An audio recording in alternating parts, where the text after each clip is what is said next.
በስመ አብ ወወልድ ወመንፈስ ቅዱስ አሐዱ አምላክ አሜን። እንግዲህ ምንድነው ርዕሳችን እንዳልኳችሁ ሃይማኖታችንን ልናውቀው ይገባል። ሁሌም ነው የምንለው ይሄንን ሁሌ እንላለን። ሃይማኖታችንን ልናውቀው ይገባል። አንዳንድ ጉዳዮች ደግሞ በጣም ሴንሲቲቭ ይሆናሉ። አንዳንድ ኢሹዎች በተለይ ተደጋግሞ የሚነገሩ ነገሮች ሁሉ ዶግማ ስለሚመስሉ ኦኬ እኛ ሀገር ተደጋግመው የምንሰማቸው ነገሮች ሁሉ የሆነ ዶግማ እየመሰሉ ይሄዳሉ እና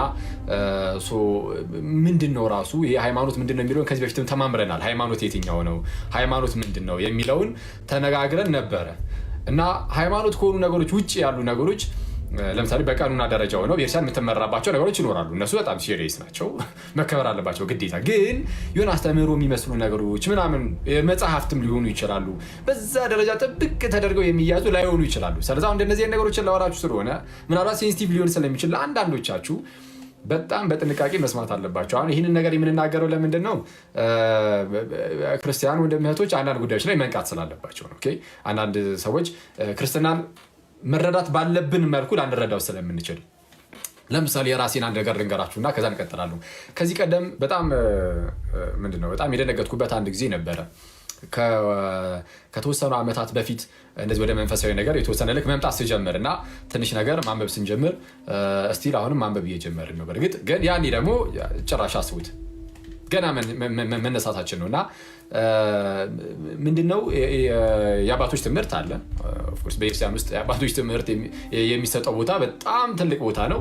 ግድ ነው፣ ያው እንደዛ ነው ሊሰጠው የሚችለው። ምክንያቱም የቤተክርስቲያን ትምህርቷ በእነርሱ በኩል እየተላለፈ ስለሚመጣ ትልቅ ቦታ ነው የሚሰጠው። ግን በምን መልኩ ነው የአባቶች ትምህርት የሚታየው? እንዴት ነው የምንቀበለው የአባቶችን ትምህርት የሚለው ግን የፓትሮሎጂው ወይም ነገር አበው ያን ያህል በደንብ ተደርጎ ላይሰጥ ይችላል።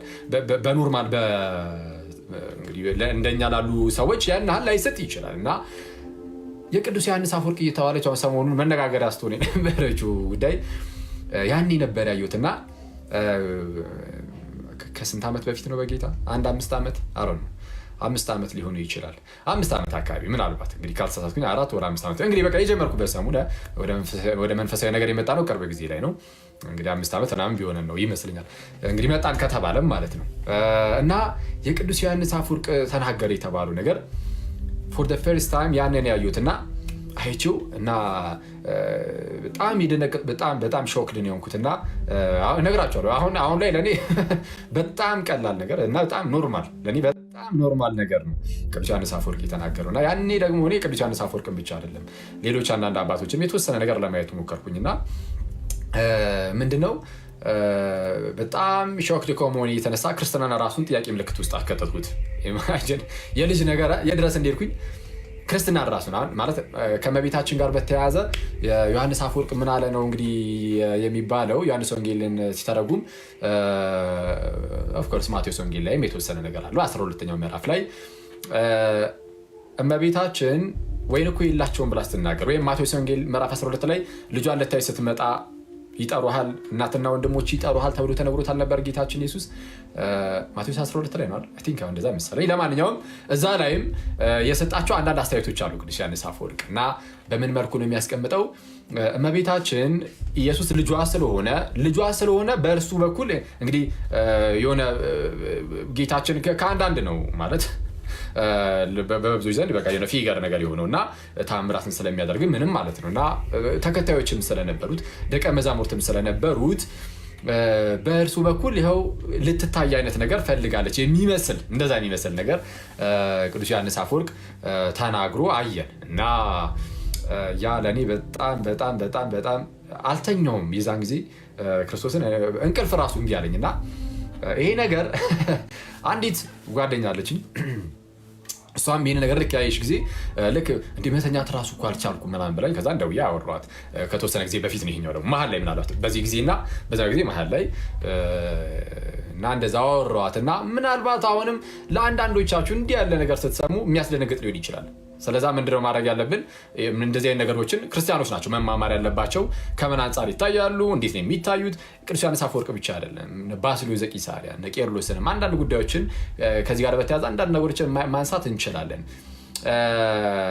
ምናልባት ትልቅ ቦታ ላንሰጣቸው ብንችልም እና አርጊንስ በተወሰነ መልኩ ነገረ ማርያም ላይ አንዳንድ ነገሮችን ማንሳት እንችላለን። አሁን ነገረ ማርያም ብቻ ግን አይደለም። አሁን ነገረ ማርያም ላይ የተወሰነ ነገር ነገራችኋለሁ።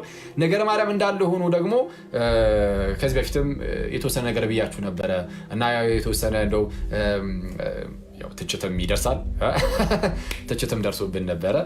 ይሄ ከመጽሐፍት ጋር በተያያዘ እና መጽሐፍት ላይ ካሉ አንዳንድ ጉዳዮች ጋር በተያያዘም ከእሱ ጋር በተያያዘም አንዳንድ ነገሮችን ብላችሁ መልካም ነው ብዬ አሰብኩኝ። ስለዛ እነዚህም በአጭር ደቂቃ ቶሎ ልጨርስና ጥያቄ ያላችሁ ክርስቲያን ወንድም እህቶች፣ ለዛሬ ያው ክርስቲያን ወንድም እህቶችን የምቀበለው ምናልባት ፕሮቴስታንቶችም የምጠይቁ ከሆነ እሰየው እቀበላለሁ። በዋናነት ግን ክርስቲያኖችን የምቀበለው እና ምንድነው ከነገረ ማርያም ጋር በተያያዘ ከመቤታችን ጋር በተያያዘ ነገረ ማርያም ትልቁ የእመቤታችን ትምህርት በቤተክርስቲያን ውስጥ የትኛው ትምህርት ነው? ትልቁ ትምህርት ወላዲተ አምላክ የሚለው ነው። እሺ ነገረ ማርያም በቤተ ክርስቲያን ትልቁ ትምህርት ወላዲተ አምላክ የሚለው ነው። እኔ በጣም ጥንቁቅ የምለው መምህር ያረጋል አበጋዝ አለና ዲያቆን ያረጋል አበጋዝ በጣም ጥንቁቅ ሰው ነው እና አሁን እንዲህ ብሏል እንዲያ ብሏል እያልኳችሁ ሳይሆን ግን መርሎተ ጽድቅ የሚል መጽሐፍ አለው። ያው ብዙዎቻችሁ ታውቁታላችሁ። መርሎተ ጽድቅ መጽሐፉ ላይ ቅጽ አንዱ ላይ መሰረታዊ ትምህርቶችን እንግዲህ ያስቀምጧል እና መሰረታዊ ትምህርቶችን በተለይ ከፕሮቴስታንት አንጻር የሚለየንን እንግዲህ ያስቀምጧል እና ነገረ ማርያም የሚል ለብቻው ራሱን ችሎ ክፍል አለው መጽሐፉ ላይ እና ነገረ ማርያምን ሲጽፍ በጣም ያስገረመኝ ነገር ማለት ከብዙ ዓመት በፊት ነው የጻፈው። አይ ቲንክ 2004 ላይ ነው 2004 ምናምን 2004 አካባቢ ጽፎት ግን በዛን ጊዜ ራሱ ነገረ ማርያምን ሲጽፍ ነገረ ማርያም ላይ ያነሳው ትምህርት የቱን ቢሆን ጥሩ ነው? ወላዲተ አምላክ የሚለው ኦኬ ወላዲተ አምላክ የሚለው ኢማጂን። አሁን ዲያቆን ያረጋል ድንግል ማርያም ጥንተ አብሶ አለባት ወይስ የለባትም ምናምን የሚሉ እንደዚህ አይነት ርዕሶችን አሁን አንስቶ የለባትም ምናምን እያለ ቢጽፍ ትንሽ ያዝግ ነበር እና ግን ጥሩ ነው እግዚአብሔር ይመስገንና አሁን እንደዚህ አይነት ርዕሶችን አያነሳም እና ጥሩ ነው። የውርስ ኃጢአት አለባት የለባት አሁን እንደዚህ አይነት ሃይማኖት አይደሉም። በእኛ ክርስቲያን ውስጥ ሲጀመር የክርስቲያን ትምህርት ራሱ አይደሉም እነዚህ። እኔ እንግዲህ አሁን ሴንሲቲቭ ነው ያልኳችሁ አንዳንድ ጉዳይ የማወራችሁ ነገር እኛው ቀለል ያለን ትንንሽ ልጆች ስናወራው ይሻላል። ቀስ በቀስ ከዛን ትልልቅ መምህራንም አባቶችም ቀስ በቀስ ይናገሩት ይሆናል ብለን በማሰብ ማለት ነው እና እመቤታችን የውርስ ኃጢአት አለባት የለባትም ምናምን እንደዚህ አይነት ትምህርቶች በእኛ ክርስቲያን ውስጥ በክርስቲያን ደረጃ ትምህርት የለም። በቤተክርስቲያን ደረጃ ቤተክርስቲያን ስላችሁ የጌታ ቤተክርስቲያን ነው። እሺ የጌታ ዓለም አቀፋዊት ቤተክርስቲያን ውስጥ ድንግል ማርያም የውርስ ኃጢአት የለባትም ጥንተ አብሶ የለባትም ምናምን ኢቭን ጥንተ አብሶ ደግሞ አለባትም የሚልም እንዲህ ያሉ ትምህርቶች የሉም። አንዳንዶች እንግዲህ አሁን ጥንተ አብሶ የሚለው ወይም እንግዲህ የውርስ ኃጢአት ወይም ኦሪጂናል ሲን በሉት ምንም በሉት ግን ያ ነገር ምንድን ነው የሚለው ኦሪጂናል ሲን ምንድን ነው የሚለው ላይ አከራካሪ ነገር አለ። አንዱ ሌላ ነው የሚለው ሌላኛው ሌላ ነው የሚለው ማለት ለምሳሌ ወደ ፕሮቴስታንቱ ሄዳችሁ ኦሪጂናል ሲን ምንድን ነው ስትሉት የሚነግራችሁ ነገር አለ። ካቶሊክ ጋር ስትሄዱ የሚነግራችሁ ነገር ይኖራል። ወደ አውግስቲን ደግሞ ስትሄዱ እሱ ነው ኦሪጂናል ሲን ምናምን እያለ የጀመረው እንግዲህ ተብሎ የሚነገርለት በነ ፔላጂየስ ምክንያት እና እሱን ደግሞ ሄዳችሁ ስጠይቁት ደግሞ አውግስቲንም ደግሞ የሚያስቀምጠው ነገር ይኖራል እና ኦሪጂናል ሲን ሁሉም ለራሱ የሚሰጠው እይታ ስላለ እንደ ራሱ ነገር የኦሪጂናል ሲን ቤተክርስቲያናዊ አይደለም ውድቀት ብለን ብንይዘው መልካም ነው። በቃ አባቶቻችን ከአውግስቲን በፊት የነበሩ አባቶቻችንም ውድቀት በሚለው ፋለን ኔቸር በሚለው አስቀምጠውልናል። እነ ቅዱስ አትናቴዎስም ሰው ውድቀት እንዳለ እናምናለን። ውድቀት አለ። በቃ አዳም ወድቋል። በቃ ከእግዚአብሔር የተወሰነ ራቀ። ከእግዚአብሔር አዳም በኃጢአቱ ምክንያት ራቀ እንላለን። ኦሪጂናል ሲን ባይዜ በጣም ብዙ ነገሮችን የሚነካ ነው። ወደ ካቶሊክ ጋርም ሄጄ የተወሰነ ነገር አሳያችኋለሁ። ለማንኛውም ግን እኛ የምንለው አዳም ወደቀ ማለት ከእግዚአብሔር ተለየ። ሚኒንግ አቅመ ቢስ ሆነ። አስቀድሞ የነበረውን ብቃቱን አጣ። ብቃቱ እግዚአብሔር ነው። ከእግዚአብሔር ሲለይ ያንን ብቃቱን ያጣል፣ ወደ ጨለማ ገባ። ስለዚህም ሰው ከዛ ከወደቀበት ወይም ደግሞ ከእግዚአብሔር ርቆ ነበር፣ ከራቀበት ወደ እግዚአብሔር የሚያቀርበው የሆነ አካል ይፈልጋል። የሚያስፈልገው አካል ደግሞ ራሱ አምላክም ሰው የሚሆነ ነው። ለምን የሚለውን እሱ ነገረ ድህነት ላይ ምናልባት እንማማር ይሆናል። ከዚህ በፊትም በተደጋጋሚ አንስተን ተማምረናል። ለማንኛውም አዳም ሰው ነው፣ የሚቀርበው ደግሞ ወደ አምላክ ነው። ስለዚህ አምላክም ሰውም የሆነ መካከለኛ ያስፈልገው ነበርና አዳምን ወደ እግዚአብሔር የሚያቀርበው አካል እርሱ ኢየሱስ ሆኖ መጣ። ኢየሱስ እርሱ አምላክም ሰውም ነው። ኦኬ የወደቀውን ሰው በጸጋ ከፍ ከፍ ደግሞ ሲያደርገው እናያለን። ኦኬ ሰው ውድቀት ነው ያለው እንጂ ኃጢአት አይወራረስም። ራሷ ኃጢአቷ አዳም ያንዴ የሰራት ኃጢአት እሷ ጠብ ያለች እንደዚህ አይነት እንዲህ ያለ ነገር የለም። ውድቀቱ ግን ሁላችንም ላይ መጥቷል። ውድቀቱ አዳም ሲወድቅ ከሱ የሚወለዱ ልጆች ሁሉ ይህንን ውድቀቱን ሼር አድርገዋል። ኦኬ የዚህ ውድቀት ውስጥ ገብተዋል። ይህንን እናውቃለን። ከዚህ ውድቀት ያመለጠ ሰው አለ ወይ ከተባለ በክርስትና ትምህርት ውስጥ ከዚህ ውድቀት ያመለጠ ማንም የለም። በቃ ሰው ነው የወደቀው። ሰው ከተባለ እዚህ ውድቀት ውስጥ አለ። የዚህ ውድቀት ትልቁ መገለጫ ለምሳሌ ሞት ነው። ከሞት ማምለጥ አይቻልም። ከሞት ማምለጥ አይቻልም። እዚህ ውድቀት ውስጥ ያለ ሰው በቃ ይሞታል። እና ሰው የተባለ ሁሉ ይህንን ባህሪ ይካፈላል፣ ይህንን ውድቀት ይካፈላል። የትኛውም ሰው ዊዛውት ኤክሰፕሽን ማለት ነው። ይሄ ውድቀት ሁሉም ሰው ላይ ይኖራል። አከተመ። እሺ ውድቀቱ ዊዛውት ኤክሰፕሽን እናልኳቸው ያለምንም ኤክሰፕሽን አለ። በቃ ይሄ የቸርቿ ትምህርት ነው፣ የኤርሲያን ትምህርት። ግን በኤርሲያን ውስጥ አንዳንድ ሰዎች የተለያየ እይታ ሊያስቀምጡ ይችላሉ። ጥንተ አብሱ የሚለውን ቀጥታ በመውሰድ ከውጭ በመውሰድ ጥንተ አብሱ አለባት የለባትም የሚለው ይሄ በካቶሊክ ቤተክርስቲያን ኢማኩሌት ኮንሴፕሽን የሚባል ትምህርት አለ። ኢማኩሌት ኮንሴፕሽን ባይዜ የኦርቶዶክስ ትምህርት እስኪመስል ድረስ ነው የሚነገረው። አንዳንዴ ኢማኩሌት ኮንሴፕሽን ከጽንሰቷ ጀምሮ ከኦሪጂናል ሲን ተጠብቃለች። አሁን ኃጢአት እንዳትሰራ ተጠብቃለች አይደለም። እሱ እንደዛ የሚመስሉ ነገሮች አሉ። በእኛ ክርስቲያን ውስጥም ከማህፀን ጀምሮ ኃጢአት እንዳትሰራ መጠበቋን የሚያሳይ ልክ ለምሳሌ አባ ዮሪ ዘጋስጫ አርጋኑን መጽሐፉ ላይ ድንግልን እንዳትበድል ከማህፀን ጀምሮ የጠበቃት እርሱ መንፈስ ቅዱስ ነው የሚል አለ። ኦኬ ድንግልን እንዳትበድል ምን እንዳትበድል ከማህፀን ጀምሮ የጠበቃት መንፈስ ቅዱስ ነው። በቃ ሰው ፋለብል ነው። ሰው ኃጢአትን በጣም በቀላሉ ያደርጋል። ግን ከመቤታችን ጌታችን ኢየሱስ ሊወለድ ስለሆነ ወይም የእግዚአብሔር ቃል ከመቤታችን በስጋ ሊወለድ ስለሆነ መንፈስ ቅዱስ እመቤታችንን ጠብቋታል፣ ኃጢአት እንዳትሰራ እርሱ አግዟታል፣ ጠብቋታል የሚል እምነት አለ። ምናልባት አንዳንዶች ከመጽነሷ በፊት የሆነ የተደረገላት ነገር ይኖራል የሚሉም ደግሞ የሆኑ እይታዎችም ደግሞ ሊኖሩ ይችላሉ። አሁን እነዚህ ሁሉ እይታዎች እንዳሉ ሆነው እኛ ግን ልንረዳ የሚገባው ነገር ምንድን ነው? እኛ አሁን በቤተክርስቲያን ደረጃ ከተባለ እመቤታችን ሰው ናት። በቃ ሰው መሆኗን እንዳንረሳ፣ የአዳም ዘር እንደሆነች እንዳንረሳ። ሰው ናት ስንል ራሱ ማለት እንግዲህ ሰው ናት ካልን ከአዳም ነው የተገኘችው። ከአዳም ስትገኝም ከወደቀው አዳም እንደተገኘችም ደግሞ አንረሳውም። በቃ አዳም ወድቋል ዘንድ ከዛው ነው እመቤታችን የምትመጣው። ሌላ የሆነ የተቀመጠ ሌላ እኮ የሆነ ልክ እንደ ስፔር ነገር ለብቻው እንዲህ ተቀምጦ እንደዛ አይነት ነገር አይደለም። ሰው በቃ ሰው ነው፣ ባህሪ ነው፣ ወዴትም አይሄድም። ግን ንጽህናዋ ግን ኢቨን የሰማይ መላእክትን ሳይቀር ሰርፓስ ያደርጋል ብለው ተብሎ ይነገራል። ይሄ በየትኛው ዓለም ምንድነው ጥንታውያን አብያተ ክርስቲያናት ዘንድ የሚታመን ነው። ንጽህናዋ፣ ጽድቋ፣ ቅድስናዋ ንጽህናዋ፣ ቅድስናዋ በየትኛውም አብያተ ክርስቲያናት ይሄ በኢትዮጵያ፣ በግብፅ፣ በሶሪያ፣ በአርመና እንደዛ እያልኳቸው ብቻ አይደለም። ኦሪየንታል ብቻ ሳይሆን ኢስተርን ኦርቶዶክስ፣ ኢስተርን ብቻ ሳይሆን ካቶሊክም የትኛውም ጋር በዓለም አቀፍ ደረጃ የሚታመነው እንግዲህ የጥንታውያን አብያተ ክርስቲያናት ዘንድ ማለት የሚታመነው አንዱ እምነት የእመቤታችን ንጽህናዋ ከመላእክት እንኳን ይበልጣል የሚል ይሄ ኦልሞስት በሁሉም ሊተርጂያቸው ላይ ሳይቀር አለ፣ ቅዳሴያቸው ላይ አምልኳቸው ውስጥ ሳይቀር አለ። ይሄ የሚያዝ እምነት ነው። ሰው ምንድነው ግን ይሄ ወላዲታ አምላክ ከመሆኗ ጋር ተያይዞም የሚነገርም ጭምር ነው። እሺ ወላዲታ አምላክ ከመሆኗ ጋር ተያይዞም የሚነገር ነገር ነው። ስለዛ እመቤታችን ምንድናት? ወላዲታ አምላክ ናት። ይሄ ነው ትልቁ ትምህርት። ይሄ ነው ትልቁ ትምህርት። ምን የሚለው ነው? ወላዲተ አምላክ። ይሄ ሃይማኖታችን ነው። ይሄ ምንድነው? እና ልንጋደልለት ራሱ የምንችለው ማለት ነው።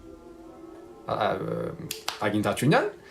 ወላዲተ አምላክ የሚለው ጉዳይ ይሄ የምንጋደልለትም ጭምር ነው። የምንጋደልለት ከዚህ በፊት ነግሬያችኋለሁ።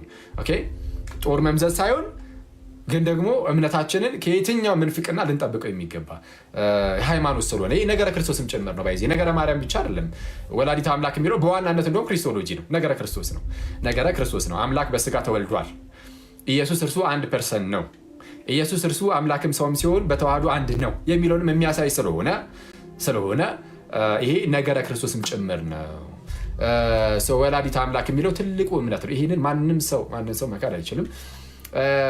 ዶግማ የሚለውን ቃል ከምን አንጻር እንደምታረጉሙት አላውቅም እንግዲህ እና ከምታረጉሙት አንጻር እንግዲህ አሁን ሊቀየር የማይችል አይነት በሚለው ብቻ ከሆነ የምትይዙት ዶግማ የሚለውን ድንግልናዋም ዶግማ ነው ከዛ አንጻር ከሆነ የምትይዙት ማለት ነው ዶግማ የሚለውን ትምህርት ከዛ አንጻር የምትይዙት ከሆነ የድንግልናዋ ነገር በሊተርጂያችን ውስጥ በጣም በስፋት አለ እመቤታችን ዘላለማዊ ድንግልናዋ ይህንን ኢቭን የካዱ ሰዎች ሲነሱ ራሱ አባቶች ቀጥታ መልስ ይሰጡበት እናያለን ኦኬ ብዙ ጊዜ ምንፍቅና ሲሆን ነው መልስ የሚሰጡት አባቶች ብዙ ጊዜ እንግዲህ አሁን ሁሌም ያላልኩት የሆነ ምንፍቅና ላልሆነ ነገርም በዛ ደረጃ ታትረው ለሱ ብቻ ብለው መልስ ሰጡ አይቼ ሳይሆን ምናልባት ቢኖር ያው ሁሉን ነገር ስለማንደርስበት ምናልባት ቢኖር ብዬ ነው ብቻ ግን እመቤታችን ድንግል አይደለችም ብሎ የተነሳ ሄልቬዲዮስ የተባለ ሰው ነበረ እና ሄልቬዲዮስ ሲነሳ ወዲያውኑ እነ ጄሮም ሪአክት አደረጉ ነው እመቤታችን ድንግል ናት እና ይሄ ኦልሞስት የሁሉም በሚባል ደረጃ አባቶች ትምህርት ነው ምን እያልኳችሁ ነው እነዚህ ሁለቱ በጣም ትልቅ ቦታ ይሰጣቸዋል ወላዲት አምላክ የሚለው በቃ ሃይማኖት ነው ወላዲት አምላክ የሚለው ዘላለማዊ ድንግልናዋም ልክ እንደዚህ በጣም ትልቅ ቦታ የሚሰጠው ትምህርት ነው ከዛ ውጪ ግን እንዳልኳችሁ ቅድም ያው ለምሳሌ ጥንተ አብሶ አለባት የለባትም እነዚህ አሁን መከራከሪያ ራሱ ባይሆኑ መልካም ነው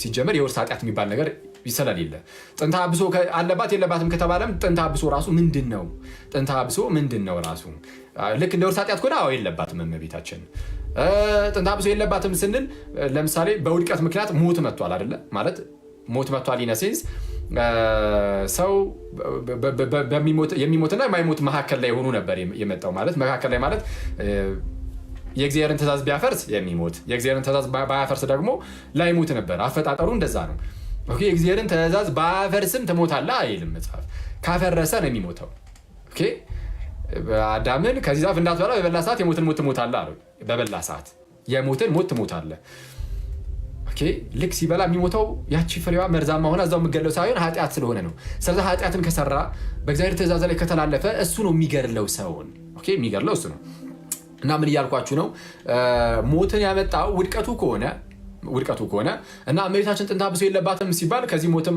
እሷ አትሳተፍም አይነት ነገር ከሆነ ይሄ ስህተት ነው እመቤታችን ሞታለች በስጋ እመቤታችን ሞታለች ይሄ ይታመናል እንደውም በእኛ ክርስቲያን በጣም ጥሩ ብዬ እንደውም በኢትዮጵያ ክርስቲያን በጣም ጥሩ በኢትዮጵያ ብቻ አይደለም ኖርማሊ በየትኛውም ኦሪየንታልም ኢቭን በኢስተርንም ዶርሜሽን ተብሎ ይከበራል የእመቤታችን ሞቷን እናስባለን ራሱ አይደል በበዓል ደረጃ ሳይቀር እናስበዋለን እና እመቤታችን ሞታች ለምንድን ይህን ምላችሁ ለምሳሌ በካቶሊኩ ዘንድ አንዳንዶች ሁሉም አይደለም አሁን አብዛኛው ሞታ ተነስታ ነው ያደረገችው የሚሉ አሉ በካቶሊኩ ዘንድ አንዳንዶች ግን መሞቷንም የማያምኑ ደግሞ አሉ ካቶሊክ ሆነው መሞቷን የማይቀበሉ ምክንያቱም በካቶሊክ በዶግማቸው ላይ ኦሪጂናል ሲን የሚባል ነገር እመቤታችን የለባትም ይላሉ ኦሪጂናል ሲን እንግዲህ አሁን ኦሪጂናል ሲን የለባትም ኦሪጂናል ሲን ከሌለባት ሞት የመጣው በኦሪጂናል ሲን ምክንያት ስለሆነ ሞታለች አልሞተችም የሚለውን ምንም አይናገርም ዶግማቸው የካቶሊኮች አድርጋለች የሚለው አለ ኦሪጂናል ሲን የለባትም ፕላስ ደግሞ አድርጋለች የሚለውን ዶግማ ነው አድርጋለችም እነሱ ጋር አሰምሽናም ዶግማ ነው እኛ ጋር አይደለም በዚህ እመቤታችን አድርጋለች የሚለው ዶግማ ነው እኛ ጋር አይደለም እኛ ጋር አድርጋለች የሚለው ሃይማኖት ወይም ዶግማ አይደለም የእመቤታችን እርገቷ ፍልሰቷ ዶግማ አይደለም ግን በትልቁ የሚከበር ነው በእኛ ዘንድ ብቻ ሳይሆን በሁሉም ዘንድ ይከበራል ግን ዶግማ አይደለም ለማንኛውም እነሱ ጋር አሰምሽኗን ዶግማ አደረጉት ኦሪጂናል ሲን የለባትም የሚለውን ዶግማ አደረጉት መሀል ላይ ሞታለች ወይስ አልሞተችም የሚለው ላይ አንዳንዶች ሳትሞት እንደዚሁ አደረገች የሚላሉ ለምንድነው እንደዚህ የሚሉት ኦሪጂናል ሲን ስለሌለባት እንዴት ትሞታለች የሚል ነገር ጭንቅላታቸው ስለሚመጣ ይሄ የኦሪጂናል ሲን መዘዝ በጣም አደገኛ ነውና ለዛ ነው አንዴ ዲያቆን ያረጋል ምን ብሎ ሲናገር የሰማሁት ከመጠን ማለፍ እንደማያስፈልግ አይነት ነገር ሲናገር ነበር ማለት አይታችሁ ከሆነ የሆነ ቪዲዮ ላይ እንዴት አረጌ ማሳየት እችላለሁ እስቲ ቆይ አንድ ከዚህ ጋር በተያዘ አንድ የተናገረው ነገር ላሳያችሁና ቀጥላለሁ ማለት ነው አንዴ ቆይ አንዴ ላይክ ስለነበር ቻናል ላይ እሱ ላሳያችሁ እሺ ዳውንሎድ ማድረግ አለበት ስለዛ ምንድነው ማድረግ ያለብኝ እሺ አንዴ ሆትስፖት ላብራና አንዴ እንትን ልበላችሁ ቆይ የተወሰነ አሁን አንድ 5 ደቂቃ አይደለም 30 ሰከንድ ፓውዝ ሊሆን ይችላል ማለት 30 ሰከንድ ፓውዝ ሊሆን ይችላል ማለት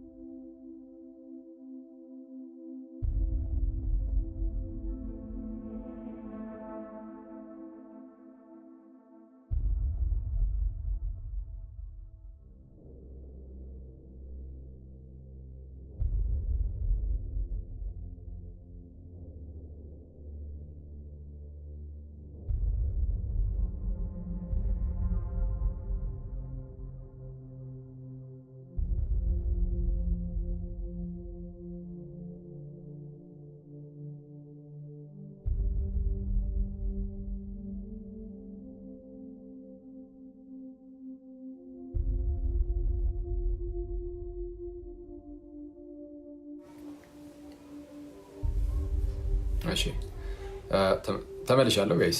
ኦኬ ፕሮባብሊ ተመልሻለሁ። እሺ ስሙት አንዴ ይሄንን አንዴ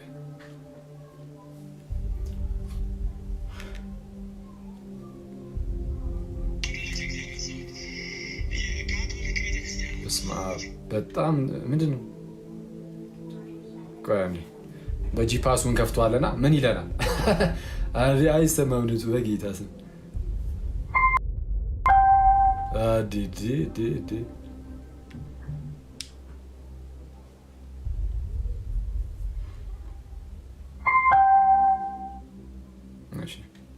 በኢየሱስ ስም ቢዘጋስ አንዴ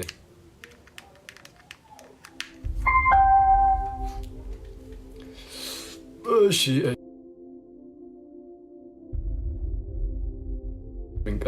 እሺ እና ምንድን ነው አንዴ ዘጋ እየከፈተ ነው።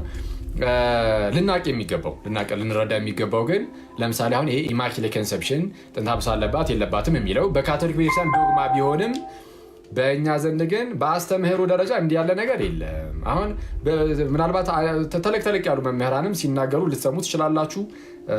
ግን እርሱ በራሱ ግን የኤርሲያን አስተምህሮን አያስብለውም። ኦኬ እሱን ልናቀው ልንረዳ ይገባል። አንዴ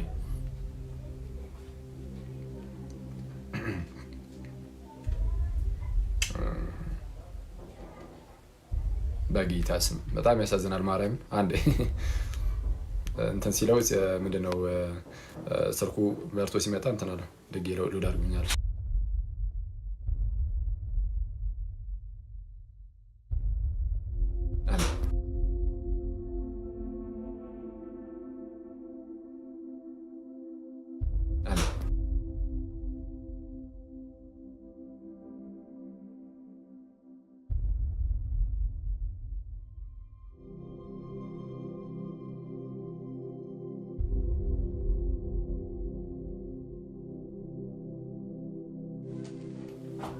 እስቲካ አንዴ ኮሜንት ላብራላችሁና የሚታይ ከሆነ ትነግሩኛላችሁ።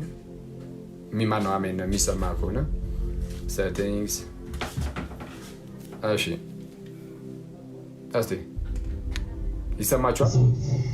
የካቶሊክ ቤተክርስቲያን ብዙ ችግር ያመጣባት። እሺ የሚሰማ ከሆነ አሪፍ። አንዴ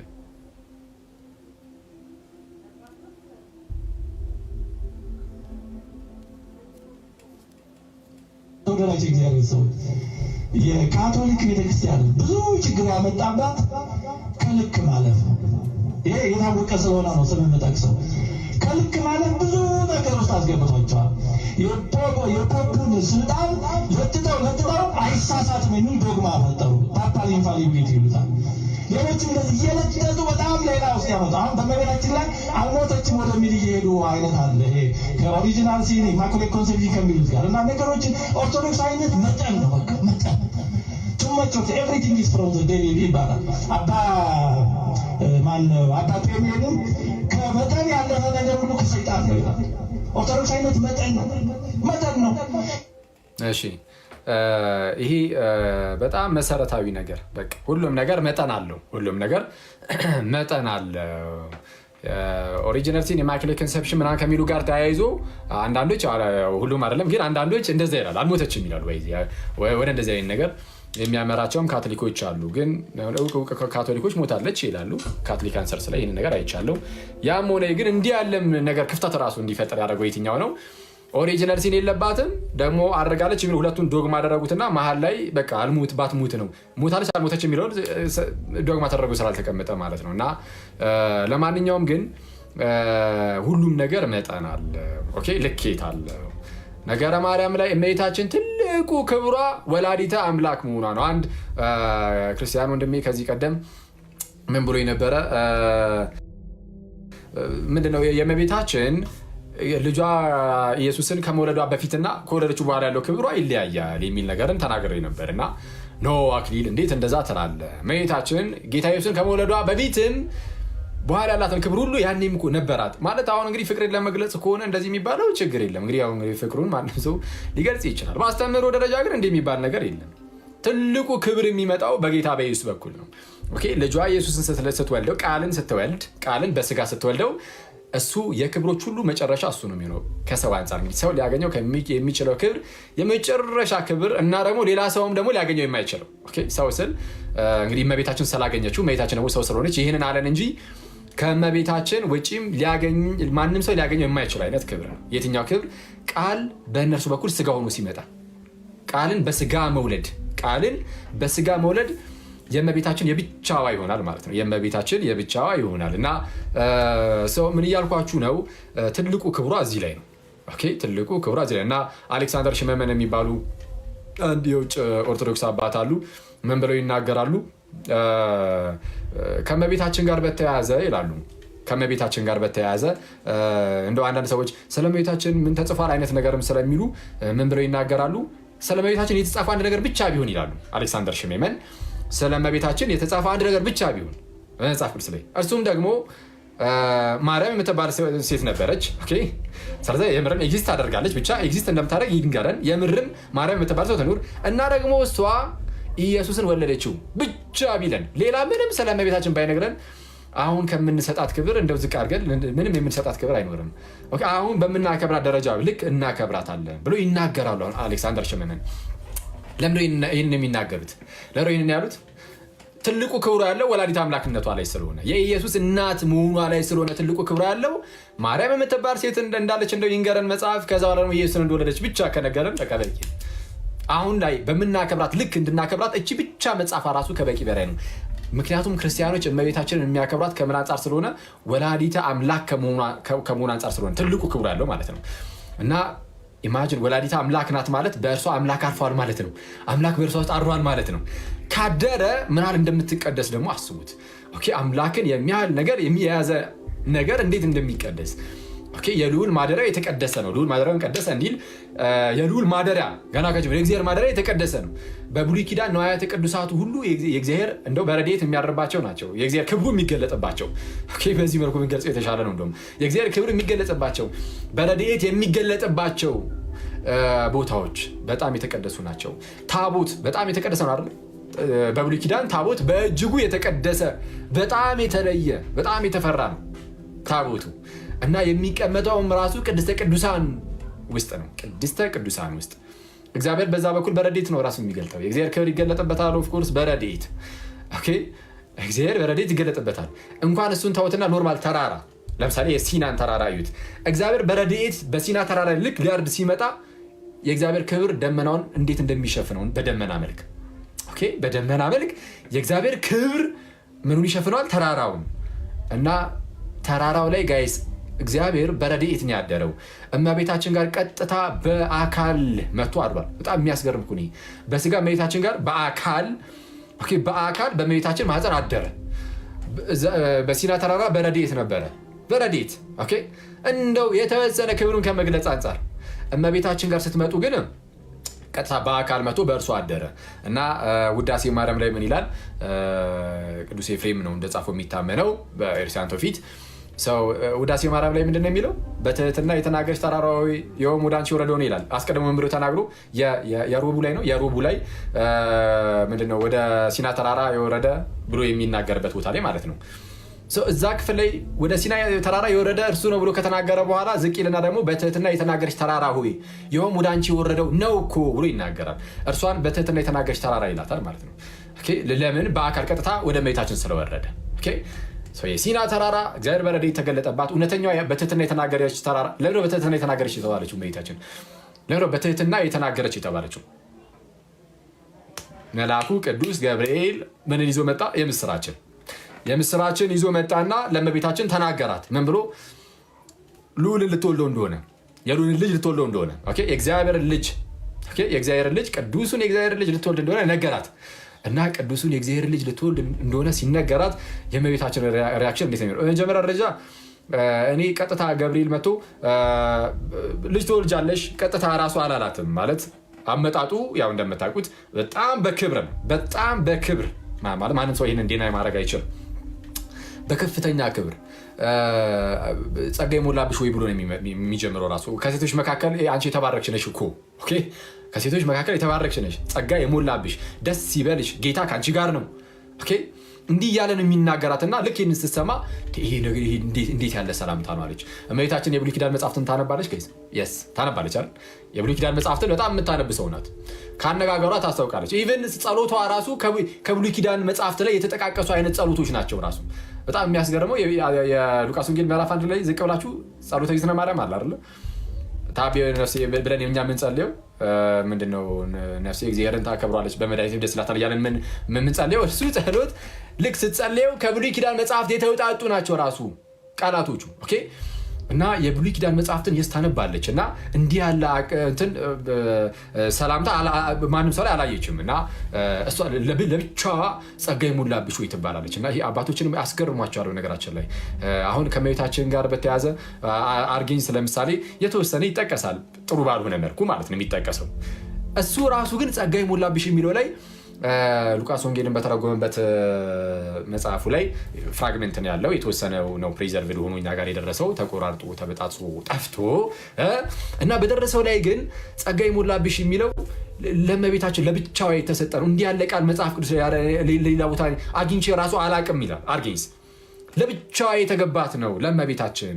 እና ይህንን ነገር ኮንፌስ ያደርጋል አርጌንስ ራሱም። እና ሰው ጸጋ የሞላብሽ ሆይ ብሎ ይናገራታል። እና አሁን ይሄ ትልቅ የሆነ ክብር ነው። እንዲህ ብሎ ይናገርና ይህ እንዴት ያለ ሰላምታ ነው ብላ እመቤታችን ታስባለች። ኤንዌይስ ይናገራታል። አትፍሪ ምናምን እግዚአብሔር ከአንቺ ጋር ነው ማለት አግኝተሻል፣ ከአንቺ የሚወለደው ቅዱስ የእግዚአብሔር ልጅ ነው፣ ወንድ እንደምትወልድ ከነገራት በኋላ ማለት ነው። እንዲህ ያለ ነገርን ሲነግራት ከእርሷ የሚወለደው ቅዱሱ የእግዚአብሔር ልጅ እንደሆነ ሲነገራት እንዴት ነው ሪያክት የምታደርገው? አሁን በትህትና የተናገረች ተራራ ሆይ ይኸውም ወደ አንቺ የወረደው ነው አይደል ያላት ኤፍሬም፣ ቅዱስ ኤፍሬም። በትህትና የተናገርሽ ተብሎ የተነገረበት ምክንያት ለምንድን ነው? ከእርሷ ቅዱሱ የእግዚአብሔር ልጅ እንደሚወለድ ሲነገራት እመቤታችን ግን እነሆ የእግዚአብሔር ባሪያ እንደ ቃል ይደረግልኝ ያለችው። በጣም የሚያስገርም ነው። በነገራችን አንዳንድ ሰዎች ይኸው እመቤታችን እኮ ራሷን ባሪያ አለች፣ እናንተ ናችሁ ከፍ ከፍ የምታደርጓት የሚሉ ሰዎች አሉ። እኛ በነገራችን ላይ ከፍ ከፍ የምናደርጋት እንደውም ራሷን ዝቅ ስላደረገች ነው። አሌክሳንደር ሽሜመን እዛው መጽሐፍ ላይ የሚናገሩት ነገር አለ።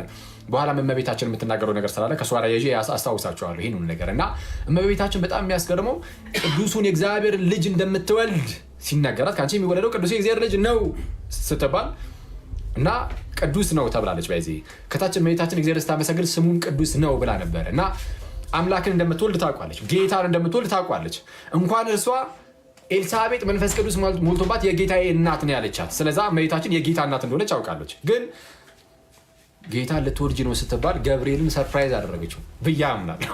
እንግዲህ ገብርኤል የሚጠብቀው እንግዲህ ስሜት አለው። ኦፍኮርስ ገብርኤል እንግዲህ አካላዊ ፍጡር የሆነ አካል ነው ገብርኤል። እና መቼስ ሁሉን ነገር እንደ እግዚአብሔር አያውቅም አይደል? ገብርኤል ሁሉን ነገር እንደ እግዚአብሔር ሊያውቅ አይችልም። የእመቤታችንን ሪያክሽን እንዲሁ ማለት ከገመተ ሊገምት ይችላል እንጂ ገብርኤል ራሱን ቢሆን እንደው እንደ እግዚአብሔር በቃ እንዲህ ነው የምትለው ብሎ እንቅጩን ዝም ብሎ እንዲሁ አያውቅም። እና መቶ ሲናገራት ምናልባት ገምቶ ሊሆን ይችላል በምን መልኩ ሪያክት የምታደርገው የሚለውን። እና የእመቤታችን ምላሽ በጣም የሚያስገርመው የእግዚአብሔር ወይም የጌታ እናት ትሆኛለሽ፣ የአምላክ እናት ልትሆኝ ነው ስትባል ኖ እኔ የጌታ ባሪያ ነኝ። የአምላክ እናት ትሆኛለሽ፣ የጌታ እናት ትሆኛለሽ፣ እኔ የጌታ ባሪያ ነኝ፣ እንደ ቃል ይደረግልኝ ስትል ይሄ በጣም የሚገርም ትህትና እና በትህትና የተናገርሽ ብሎ ይናገራታል። እና ገብርኤልን ብቻ ደግሞ አይደለም በጣም የሚያስገርመው እመቤታችን ልጇ ወዳጇ ኢየሱስን ጸነሰችውና ወደ አክስቷ ጋር ደግሞ ሄደች፣ ወይም ወደ ዘመዷ ወደ ኤልሳቤጥ ጋር ወደ ዘመዷ ወደ ኤልሳቤጥ ትሄዳለች እና ኤልሳቤጥ መንፈስ ቅዱስ ወረደባት። ልክ የእመቤታችንን የሰላምቷን ድምፅ ስትሰማ እመቤታችን የሰላምቷን ድምፅ አሰማቻት፣ ተሳለመቻት፣ ሚኒንግ ሰላም አለቻት። ልክ ሰላም ስትላት መንፈስ ቅዱስ በኤልሳቤጥ ላይ ወረደ። ማንን ጸንሳ ነበር? መጥምቁ ዮሐንስን። መጥምቁ ዮሐንስ ደግሞ ምን ተብሎ ተነግሮለት ነበረ? በራሱ በቅዱስ ገብርኤል በእናቱ ማኅፀን ሳለ መንፈስ ቅዱስ ይሞላበታል። ይህ ነገር የተፈጸመው በእመቤታችን በኩል ነው። ባይዚ ለእርሱ የወረደ መንፈስ ነው ለኤልሳቤጥ የሚወረደው። ኦኬ ስለዛ በማኅፀን ሆኖ ዘለለ ማለት ነው። ስለዛ በማኅፀን ሳለ የተሞላ ያኔ ነው መጥምቁ ዮሐንስም እና የሰላምታዋን ድምፅ በሰማች ጊዜ ራሷ ኤልሳቤጥ እንደተናገረችው የሰላምታሽን ድምፅ የሰማው ጊዜ ምንድነው ጽንሱ በማኅፀኔ ውስጥ ዘለለ አይደል ያለችው። የእመቤታችንን የሰላምታዋን ድምፅ በሰማች ጊዜ በኤልሳቤጥም መንፈስ ቅዱስ ሞላባት ብሎ ሉቃስ ይናገራል። እና መንፈስ ቅዱስ ልክ ሲሞላባት ምን አይነት ነገርን ተናገረች? ኤልሳቤጥ ቅድስት ኤልሳቤጥ ቅድስት ናት። ኤልሳቤጥ ቅድስት ነች ነች መጽሐፍ ቅዱስ ላይ የመሰከረላት እዛው ሉቃስ ወንጌል ምዕራፍ 1 ቁጥር 6 ላይ እርሷንም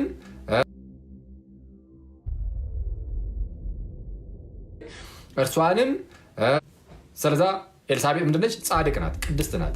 እና ጻድቅ የሆነችው ይህቺ ቅድስት የሆነችው ቅድስት ኤልሳቤጥ ለእመቤታችን እጅጉን ታላቋ ናት። ዘመዳማቾች ናቸው፣ ግን በእድሜ በጣም የገፋች ናት። መካን ሲሏት ነው የተባለችውም። መካን የነበረች ናት። ልጅ እንኳን መውለድ የማትችልበት ጊዜ ላይ ደርሳ ነበረ ኤልሳቤጥ። እና ትልቅ ሴትዮ ናት። ከዛ ትንሽ ብላቴና ደግሞ መጣች፣ አንዲት ድንግል እመቤታችን። ስትመጣ ሰላም አለቻት። ያቺ ትልቋ ሴትዮ በመንፈስ ቅዱስ ተሞልታ ቁጭ በማኅፀኗ ያለው በደስታ መዝለል ጀመረ፣ መንፈስ ቅዱስን ተሞልቶ እሱ እና ይሄ ነገር አስገረማት፣ ቅድስት ኤልሳቤጥን አስገረማት፣ አስደነቃት። ስለዚህ በታላቅ ድምፅ ጮኸች። እንደዛ የሚለው ባይዘው ሉቃስ ወንጌል እኔ በጣም የሚያስገርመኝ ክርስቶስን እኔ ሁሌም ሳስበውም ሳነበውም የሚያስገርመኝ ነገር ይሄ ነው። እኔ ቃል በቃል አንብብላችሁ ጋይስ፣ በጣም ነው ይሄ ክፍል የሚያስገርመኝ እና የተወሰነ ለመሳለም እሞክራለሁ። የሆነ በቃ ሁኔታውን ለመሳለም እሞክራለሁ እና አይወንደር እኔ የሆነ በቦታው ተገኝተን እንዴት ሪያክሽኗን የኤልሳቤጥን ብናየው ብዬ እመኛለሁ የምር። እሺ ሉቃስ ወንጌል ምዕራፍ 1 ቁጥር 41 ላይ እንዲህ ይላል፣ ኤልሳቤጥም የማርያምን ሰላምታ በሰማች ጊዜ ጽንሱ በማኅፀኗ ውስጥ ዘለለ፣ በኤልሳቤጥም መንፈስ ቅዱስ ሞላባት። መንፈስ ቅዱስ ሞላባት። መንፈስ ቅዱስ እውነትን ገላጭ ነው አይደል? መንፈስ ቅዱስ ልክ ሲሞላ እውነትን ይገልጣል። ልታደርጉ የሚገባችሁ ሁሉ እሱ እንድታደርጉ ያደርጋችኋል። መንፈስ ቅዱስ የሞላበት ሰው በእርሱ በኩል መንፈስ ቅዱስ እውነቱን ያሳያል፣ ይገልጣል። እና በኤልሳቤጥ በኩል አሁን የሚገለጥ ነገር አለ እና እሱ ምንድን ነው? ምናልባት ፕሮቴስታንት ወንድሞች ልትኖሩ ትችላላችሁ እዚህ ውስጥ።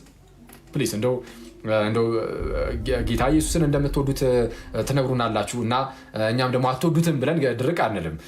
ግን የምትወዱት ከሆነ ግን ብለን ደግሞ የምናስቀምጣቸው ነገር ይኖራል እና የምትወዱት ከሆነ ቃሉን የምታከብሩ ከሆነ ፕሊዝ እንደው ይህንን ቃል በደንብ አድርጋችሁ በአዝድ ሳትሆኑ ስለ እመቤታችን በጣም መጥፎ ነገር ኦፍኮርስ ይነገራችኋል። የሚነገራችሁ ከምን አንጻር ነው? እኛ ለምሳሌ እመቤታችን እንደምናመልክ አይነት ተደርጎ ስለሚነገራችሁ እሷ እኮ ትመለካለች አይነት ነገር እንደዚህ አይነት ኢሜጅ ጭንቅላታችሁ ውስጥ የሚቀመጥ ከሆነ እንረዳችኋለን። በጣም ጥሩ ያልሆነ እይታ ውስጥ ትገባላችሁ እና ስለ እመቤታችንም ጭራሽ እንደው ማወቅ የማትፈልጉበት ሁኔታ ውስጥ ጥላቻ ውስጥ ሊከታችሁ ይችላል። ስጋ ናችሁ አፍተሩ ጭንቅላታችሁ ውስጥ እንደዚህ ነገር አስቀድሞ በጣም ብዙ ከገባ ማለት ነው። ግን ለዛሬ እስቲ ኒውትራል ሁኑ እና መጽሐፍ ቅዱስ ላይ ያለችዋን እመቤታችንን የምታከብሯት ከሆነ ስለ እሷ የተባለውን ነገር አብረን እናነባለን እና ጌታ ደግሞ እውነቱን ይገልጥልናል ማለት ነው። እና ኤልሳቤጥ የማርያምን ሰላምታ በሰማች ጊዜ ጽንሱ በማኅፀኗ ውስጥ ዘለለ፣ በኤልሳቤጥም መንፈስ ቅዱስ ሞላባት። መንፈስ ቅዱስ ሞልቶባት ምን ተፈጠረ? ቁጥር 42 ላይ ጋይስ በታላቅ ድምፅም ጮኻ እንዲህ አለች። ማን? መንፈስ ቅዱስ የሞላባት ኤልሳቤጥ። መንፈስ ቅዱስ የሞላባት ኤልሳቤጥ በታላቅ ድምፅም ጮኻ እንዲህ አለች፣ አንቺ ከሴቶች መካከል የተባረክሽ ነሽ፣ የማኅፀንሽን ፍሬ የተባረከ ነው። የጌታዬ እናት ወደ እኔ ትመጣ ዘንድ እንዴት ይሆንልኛል? እነሆ የሰላምታሽ ድምፅ በጆሮዬ በመጣ ጊዜ ጽንሱ በማኅፀኔ በደስታ ዘሏል እኮ ብላ ተናገረች። አሁን ይህንን ስትናገር እኔ አሁን ስነግራችሁ አሁን እንደዚህ ብዬ ነው ያወራኋቸው። እኔ ራሴ ከእናንተ ጋር ስማማር በማውጣው ድምፅ ነው የነገርኳችሁ። መጽሐፉ ግን ያለው ጮኻ ነው። ጮኻ እሺ በምን መልኩ ነው የጮኸችው ይላል? በታላቅ ድምፅ። ጋይስ ሳሉት እና ከሰው ጋር ሆናችሁ ወይም በምሽት አትሞክሩት። ራሳችሁ ግን ለእናንተ ሳሉ ዝም ብላችሁ ሰው እንዳትረብሹ ማለት ነው። እንዴት ያለ ጩኸት የሆነ ጩኸት ዝም ብላችሁ አስባችሁታል? ቦታው ላይ ብትገኙ እና የሁለቱን ሴቶች ንግግር ብታዩት። እመቤታችን ኤልሳቤጥ ጋር ሄዳለች እና ትንሽ ብላቴና ናት። በእድሜ ትንሽ እንደሆነች በትውፊት እናውቃለን። ኤልሳቤጥ ደግሞ ትልቅ ሰው እንደሆነች መጽሐፍ ቅዱስም ያሳየናል። መካን ነበረች እና የሁለቱን እናቶች ንግግር ምልልስ ዝም ብላችሁ ቦታው ላይ ሆናችሁ ዝም ብላችሁ አስቡት። እና ኤልሳቤጥ ማን ነው እመቤታችን ታናሽ ብላቴና ሆና ሰላም ትላታለች ኤልሳቤጥን። ልክ ሰላም ስትላት እግዚአብሔር እመቤታችንን እጅጉን ከፍ አድርጓታል። አስቡት፣ ብቸኛ ልጁ ኢየሱስን በማህፀኗ እንዲያድር አድርጎታል። በማህፀኗ እንዲያድር አድርጎታል። ቃልን ማለት ነው። ቃሉን ወይም ብቸኛ ልጁን ኢየሱስ በስጋ ከመምጣት በፊት አንድ አባት አለው፣ እርሱም እግዚአብሔር አብ ነው። ኦፍኮርስ ከመጣ በኋላም አንድ አባት አለው፣ እርሱም እግዚአብሔር አብ ነው። በስጋ ያው የዮሴፍ አባቱ እየተባለ ሲጠራ ምናልባት ልታዩት ካልቻላችሁ በስተቀር ማለት ነው። ለማንኛውም ግን ከዓለም በፊት ፍሮም ኢተርኒቲ ከዘላለምም የአብ ልጅ ነው እና አባት ብቻ ነው ያለው፣ እናት የለውም አይደለ? ወልድ ካለ እናት ከአብ ነው ኢተርናሊ ጀነሬት የሚያደርገው የሚወጣው ሰው የተወለደው ያለ እናት ከአባት ብቻ እና አብ አንድ ብቻ የሆነ ልጅ አለው። አንድ ብቻ የሆነ ልጅ አለው።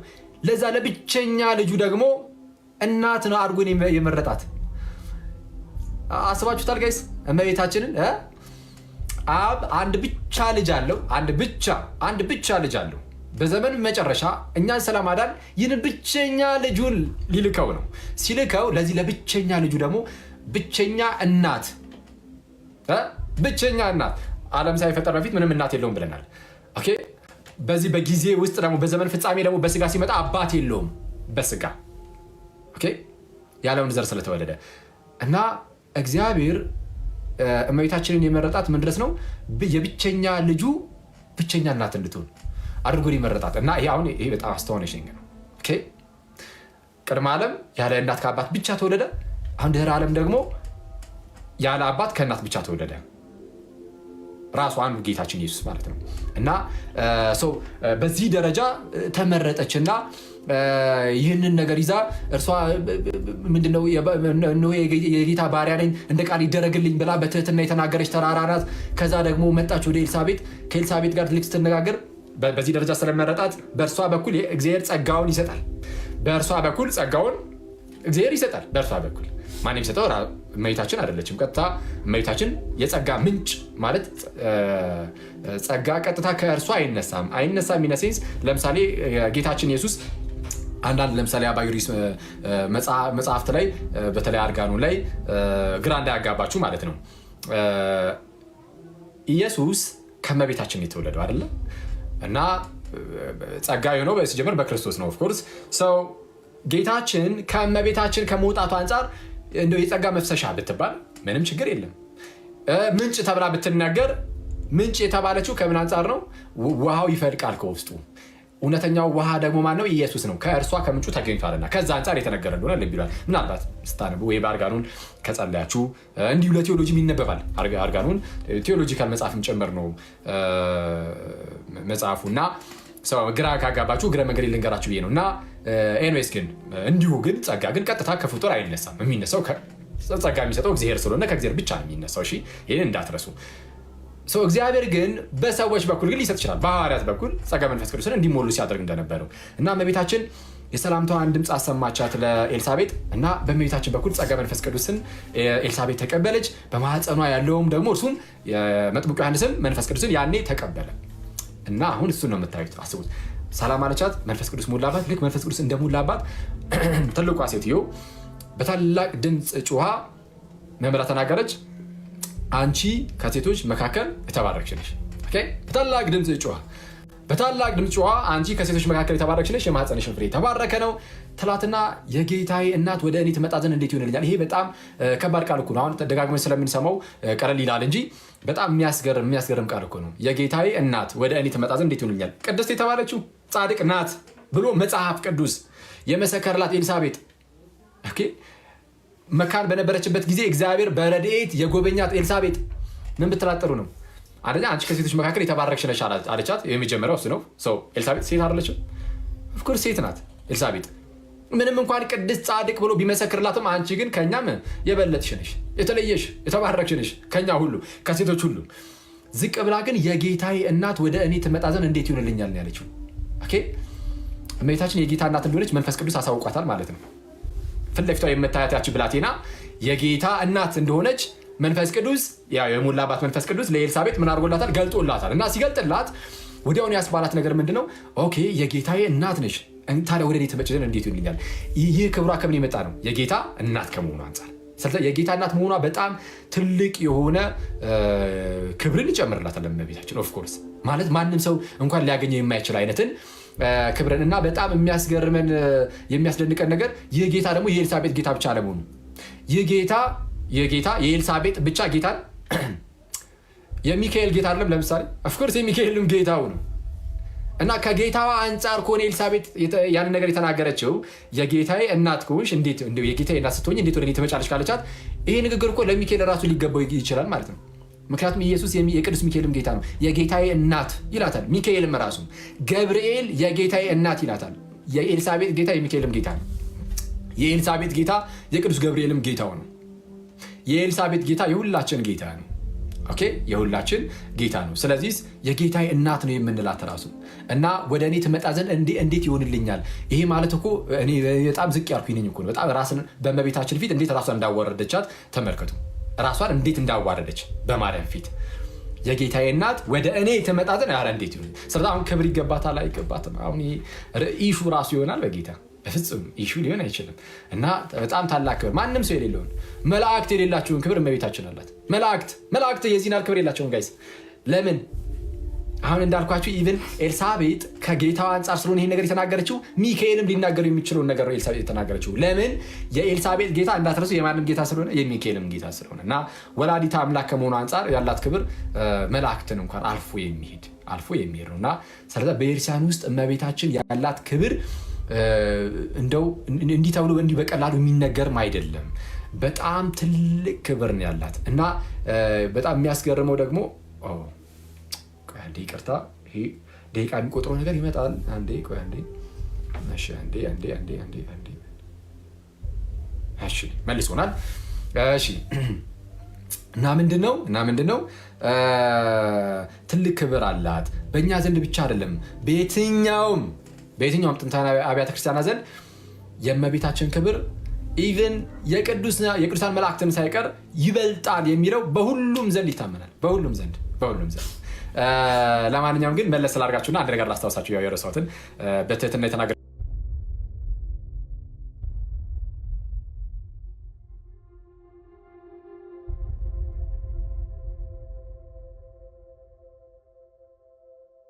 ደሳ ዘሏልና ይልና ከጌታ የተነገረላት ቃል ይፈጸማልና ያመነች ብጽዕት ናት ብላታለች። ምን ያለች? ያመነች ብጽዕት ናት። ከእምነቷ ጋር ተያይዞ አንዳንድ አባቶች አሁን ቅድም ያልኳችሁ እንደነ ቅዱስ ዮሐንስ ነው እንደነ ቅዱስ ቄርሎስ ያሉ አባቶች የተናገሩት ነገር አለ። እሱን አሳያችኋለሁ። እና እመቤታችን እምነቷ በጣም የሚያስገርም ነው። የእመቤታችን እምነት በጣም የሚያስደንቅ በድንግልና እንደምትወልድ የምትወልደውም ደግሞ የእግዚአብሔር ልጅ እንደሆነ ማመን ይሄ እኮ በጣም ትልቅ እምነት ነው። እንደዚህ አይነት እምነት ከየት ይመጣል? በጣም ታላቅ የሆነ እምነት ነው እና ከጌታ የተነገረላት ቃል ይፈጸማልና ያመነች ብጽዕት ናት ተባለች። እንዲህ ተብላ ስትነገር እመቤታችን አሁን ይሄ የሚያስገርም ነው አይደል? ትልቅ ነገር ነው። ኤልሳቤጥ እንግዲህ በመንፈስ ቅዱስ ተመርታ ነው ከራሷ አንቀታው ዘመዷ ስለሆነች የዝምድና አይደለም የሰጠቻት። ኦኬ መንፈስ ቅዱስ ሲሞላባት ነው ይህን ሁሉ ነገር የተናገረቻት እና ይህን ሁሉ ነገር ስትናገራት እመቤታችን መልሷ ምን ቢሆን ጥሩ ነው? ማርያም እንዲህ አለች። ወዲያው ወደ ጸሎት ትገባለች እመቤታችን። በጣም የእመቤታችን በጣም ነው የሚያስገርመው። ክርስቶስን የመልአኩን እንዳትረሱ ቅዱሱን የእግዚአብሔር ልጅ ትወልጃለች ሲላት እነሆ ለጌታ ባሪያው ነኝ እንደ ቃል ይደረግልኝ አለችው። እነሆኝ የጌታ እናቱ ሳይሆን እነሆ የጌታ ባሪያ፣ እነሆኝ የጌታ ባሪያ። ኤልሳቤጥ ደግሞ በመንፈስ ቅዱስ ተሞልታ ይህን ነገር ስትናገርላት ኦኬ ከዚህ መካከል የተባረክሽ ነሽ፣ የጌታዬ እናት ወደ እኔ ትመጣ ዘንድ እንዴት ይሆንልኛል? ከጌታ የተነገረላት ቃል ይፈጸማልና ያመነች ብጽዕት ናት እያለች ስትናገርላት እመቤታችን ቀጠል አድርጋ ወደ ጸሎት ገባች። ምን አለች? ማርያምም እንዲህ አለች፣ ነፍሴ ጌታን ታከብሯለች፣ መንፈሴም በአምላኬ በመድኃኒቴ ሐሴት ታደርጋለች፣ የባሪያይቱን ውርደት ተመልክቷልና። ጋይስ ይሄ የሚያስገርም አይደለም? ይሄ ምን አይነት ትህትና ነው በክርስቶስ!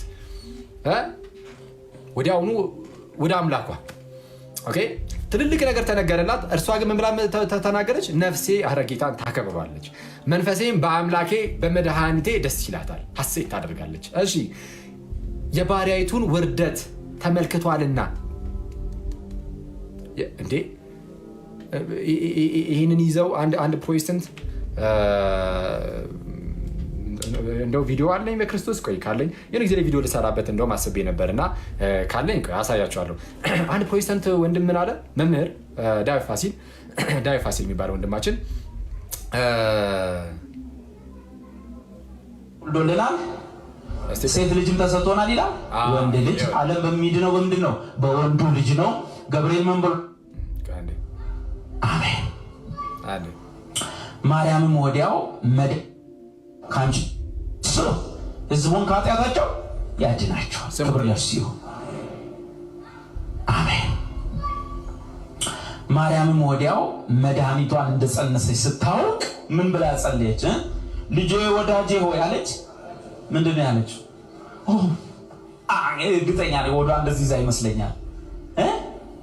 ነፍሴ በአምላኬ በመድኃኒቴ ሐሴት ታደርጋለች። አንተ ጸንሳ አምላኬ ማለት ከባድ። ትልቁ ችግር ሆኖ ታውቃለህ? ፎቶ ነው የሚሸውድ። ፎቶ ላይ ሁሌ እሷ ትልቅ ነች፣ እሱ ሕፃን ነው እና እሷ ያመጣችው ነው የሚመስለው። ፎቶ ተጽዕኖ አለው። ባይዘ ሁሌ እሱ ሕፃን ነው፣ እሷ ትልቅ ነው እና እሱ ያመጣት አይመስልም፣ እሷ ያመጣችው ነው የሚመስለው። እሷ ግን ምን ነበር ያለችው? በአምላኬ በመድኃኒቴ ሐሴት ታደርጋለች፣ የእናቱን ውርደት አይቷል አለች። ምኑን? የባሪያይቱን ውርደት ተመልክቷልና። አንዴ ልጅ አላለችም የሚል ነገር እናስቀምጠዋል። ሲቀጥለው መጨረሻ ላይ የተናገረውን ፎቶ ይሸውዳል ምናምን የሚለውን እሱን ስለ ስዕላት አንድ ቀን እንማማራለን። ከዚህ በፊት ተማምረናል። በእርግጥ ግን የማንን ውርደት ተመልክቷልና አለች አለና የእናቱን አላለችም። የእናቱን ሳይሆን ያለችው የባሪያይቱን ያለችው ለክ እና ይሄ ለነሱ ለማቃሪያ መንገድ ያደረጉት ሲሞክሩ ማለት ነው። አለ በመድኃኒቴ ሐሴት ታደርጋለች፣ የእናቱን ውርደት አይቷል አለች። ምኑን? የባሪያይቱን ውርደት ተመልክቷልና። ስለዚህ እሺ ከጸረ ማርያሞች ራሳችሁን ጠብቁ፣ ከመናፍቃን ራሳችሁን ጠብቁ። እሺ እንግዲህ ከጸረ ማርያሞች ከመናፍቃን ራሳችሁን ጠብቁ አለን ወንድማችን። ይኸው እሷ እኮ ያለችው ልጄ አላለችም። ኦኬ ልጄ አላለችም። ምንድነው የባሪያይቱን ውርደት ተመልክቷል አለች እንጂ የእናቱን ውርደት ተመልክቷልም አላለችም። ስለዚህ በኢምፕሊኬሽን እናንተ ማትበሉ እሷ ያላለችውን ነው። በነገራችን ላይ እሷ ያላለችውን አትበሉ ነው። ትልቁ ልዩነት እዚህ ጋር የሚመጣው አሌክሳንደር ሽሜመንም የሚሉት ይሄንን ነው። ምን ይላሉ? እርሷ ራሷን ዝቅ ታደርጋለች። ሁሌ ኦኬ እሷ ራሷን ምን ታደርጋለች? ዝቅ ታደርጋለች። ራሷን ዝቅ ባደረገች ቁጥር እኛ ደግሞ እግዚአብሔር በሰጣት ልክ ከፍ ከፍ እናደርጋታለን ብሎ ይናገራል። ለምንድን ይህንን ነገር የሚናገረው? ማቴዎስ ወንጌል ምዕራፍ 5 ላይ አንቀጸ ብፁዓን ላይ ጌታችን የሚናገረው ነገር አለ። በመንፈስ ድሃ የሆኑ ብፁዓን ናቸው ይላል አይደል? በምን በመንፈስ ድሃ የሆኑ ምን ማለት ነው? መንፈስ የሌላቸው የመንፈስ ድሃዎች፣ የመንፈስ ችግር ያጠቃቸው ማለት ነው አይደለም። እንደዛ አይነት ሰዎችማ መንፈስ ከሌላቸውማ ብፁዓንም አይሆኑም፣ የእግዚአብሔር መንግስት የነርሱ ናቸው፣ መንግስት ሰማያትን ይወርሳሉ ይላል። ሰው እንደዛም ሊሆንም አይችልም። በመንፈስ ድሃ የሆኑ ማለት ሁሉ ኖሯቸው ግን የለንም የሚሉ ምንም የለንም የሚሉ እነርሱ በመንፈስ ድሃ የሆኑ ብፁዓን ናቸው ተብሎ የተነገረላቸው ናቸው። እንደ እመቤታችን ያለ ማንም የለም። አቡነ ሽኖዳም ይህንን ነገር የተራራው ስብከት የተሰኘ መጽሐፋቸው ላይ ይህንን ነገር ያስቀምጣሉ። ልመልሳችሁና ግን እመቤታችን ስለሷ ስትናገር ደጋግማ የምትናገረው ነገር የምር ማሆን ወይ ወንድማችንም እንዳለው የባሪያይቱን ነው የምትለው። ኦኬ እነሆ የጌታ ባሪያ ነኝ እንደ ቃል ይደረግልኝ። ዝቅ ሲልም ደግሞ ኤልሳቤጥም ስትናገራት የባሪያይቱን ውርደት ተመልክቷል ነው የምትለው። ራሷን ባሪያ እያለች ትጣራለች። ኦኬ የእግዚአብሔር ባሪያ መሆን ትልቅ ነገር ነው ኦፍኮርስ። ግን አሁን ደግሞ የተሻለ ነገር አለ፣ እናትነት። ግን እመቤታችን በጣም የሚያስገርመው በውስጥ ስታደርግ አናያትም፣ ስትኮራ። ኦኬ ሁሌ የምትለው እነ የጌታ ባሪያ ግን ከእግዚአብሔር የተላኩት ግን ምን ብለው ነው የተናገሯት? እሷ ስለ ራሷ ዝቅ አድርጋ ነው የምትናገረው። ከእግዚአብሔር የተላኩት ከመንፈስ ቅዱስ የተገለጠላቸው ግን ስለ እመቤታችን ምን ብለው ተናገሩ? ገብርኤልን ተመልከቱት፣ ከሴቶች መካከል የተባረክሽ ከአንቺ የሚወለዱ ቅዱስ የእግዚአብሔር ልጅ ነው፣ ስለዛ እናትነትሽ ለእርሱ ነው። ልዩነቱ እያያችሁት ነው። እመቤታችን ስለ ራሷ ስትናገር ዝቅ እያደረገች፣ ከእግዚአብሔር የተላኩ አካላት ግን ስለ እርሷ ሲናገሩ እጅጉን ከፍ እያደረጓት። መንፈስ ቅዱስ በኤልሳቤጥ ላይ ሞልቶ ምን ብላ እንድትናገር ያደረጋት? የኤልሳቤጥን ንግግር አይናገሩትም ደፍረው። አሁን የወንድማችን የኤልሳቤጥን ንግግር መንፈስ ቅዱስ ሞልቶባት የተናገረችውን ንግግር ሙሉን ቁርጥ ጉምድ አድርጎ ተወውና እመቤታችን በጣም ህምብል ሆና በጣም ትሁት ሆና የምርም በትህትና የተናገረች ተራራ እንደተባለችው የምርም በትህትና ስትናገር እነሆኝ የጌታ ባሪያ የባሪያቱን ውርደት ተመልክቷልና እያለች ነው የምትናገረው። እሷን ብቻ ቆርጦ አወጣ። መንፈስ ቅዱስ የሞላባት ኤልሳቤጥ ስለዚች የትህትና እመቤት ምን ብላ ተናገረች ነው? በታላቅ ድምፅ ጮኻ አንቺ ከሴቶች መካከል የተባረክሽ ነሽ ብቻ አይደለም የማኅፀንሽ ፍሬ የተባረከ ነው። ኦፍኮርስ ዝቅ ብላ ግን የጌታዬ እናት ኧረ ወደ እኔ ትመጣ ዘንድ እንዴት ይሆንልኛል? እመቤታችን የእናቱን ውርደት ተመልክቷል አላለችም ብሎ ተናገረ ወንድማችን። አዎ የእናቱን ውርደት ተመልክቷል አላለችም። ኤልሳቤጥ ግን መንፈስ ቅዱስ ሞልቶባት ስለሷ ስትናገር የጌታዬ ምን እናት ወደ እኔ ትመጣ ዘንድ እንዴት ይሆንልኛል? ልክ መጥምቁ ዮሐንስ ጌታችን ኢየሱስን እንዳለው ማለት ነው። በኤልሳቤጥ ማህፀን ማን አለ? በኤልሳቤጥ ማህፀን መጥምቁ ዮሐንስ አለ። በዛ ሰዓት ልክ ሲነጋገሩ ማለት ነው፣ ሁለት እናቶች ሲነጋገሩ፣ ቅድስት ኤልሳቤጥና ቅድስት ማርያም ሲነጋገሩ፣ በቅድስት ኤልሳቤጥ ማህፀን መጥምቁ ዮሐንስ፣ በእመቤታችን ማህፀን ጌታ ኢየሱስ ሁለቱ አሉ እና ሁለቱ እነዚህ ጽንሶች ተወልደው ከ30 ዓመት በኋላ ሁለቱ ደግሞ ይገናኛሉ። ልክ እንደዚሁ ሲገናኙ ልክ የኢየሱስ እናት ማርያም ወደ ኤልሳቤጥ እንደሄደችው አሁን ደግሞ ኢየሱስ ወደ ዮሐንስ ይሄዳል። ልክ ኢየሱስ ወደ ዮሐንስ ሲሄድ ለመጠመቅ እኔ በአንተ ልጠመቅ ይገባል እንጂ አንተ እንዴት ወደ እኔ ትመጣለህ? ባሪያ ወደ ጌታው ይሄዳል እንጂ ጌታ ወደ ባሪያው እንዴት ይመጣል? ኦኬ ልክ እንደዛ ነው። አሁን እመቤታችን ወደ ኤልሳቤጥ ስትመጣ እመቤት ነው ባሪያ ወደ እመቤቷ ትሄዳለች እንጂ እመቤት ወደ ባሪያይቱ እንዴት ትመጣለች እንደማለት ነው። የጌታዬ እናት ወደ እኔ ትመጣ ዘንድ አረ እኔ ማን ነኝ? ኦኬ እንዴት ይሆንልኛል ማለት ልክ እንደዛ ነው። ሰው ምንድን ነው እመቤታችን ሁሌም ራሷን ዝቅ ታደርጋለች። እግዚአብሔር ደግሞ እርሷን በእጅጉ ከፍ ያደርጋታል። ስለዚህ ስለ እርሷ የሚናገሩ አካላት ከፍ እያደረጉ ይናገሯታል። ይኸው ኤልሳቤጥን መንፈስ ቅዱስ ሲሞላባት አይተናል። መንፈስ ቅዱስ ሞልቶባት ሲናገራት አይተናል። ቅዱሱን መልአክ ገብርኤልን አይተናል። ከእግዚአብሔር ተልኮ በምን መልኩ እንዳናገራት ሰው ከዛ አንጻር ልንመለከተው ይገባልና አንዳንድ ሰዎች ግን የእመቤታችንን ይህን ትህትናዋን ይዞ እንደመደነቅ እንደመገረም ይኸው ባሪያን ያለችው እናት ራሷ አላለችም። ስለዚህ በቃ በዛ መልኩ ባሪያ ብቻ እያለን እንሄድ አይነት ነገር ማለት ነው። የእግዚአብሔር እውነተኛ ባሪያ መሆንም ትልቅ ነገር ነው። እውነቱን ለመናገር ሰው የእግዚአብሔር እውነተኛ ባሪያ ራሱ መሆን አይችልም። እውነተኛ ባሪያ መሆን ራሱ ይከብደዋል። ሰው እውነተኛ እመቤታችን ግን እውነተኛ ባሪያው ናት።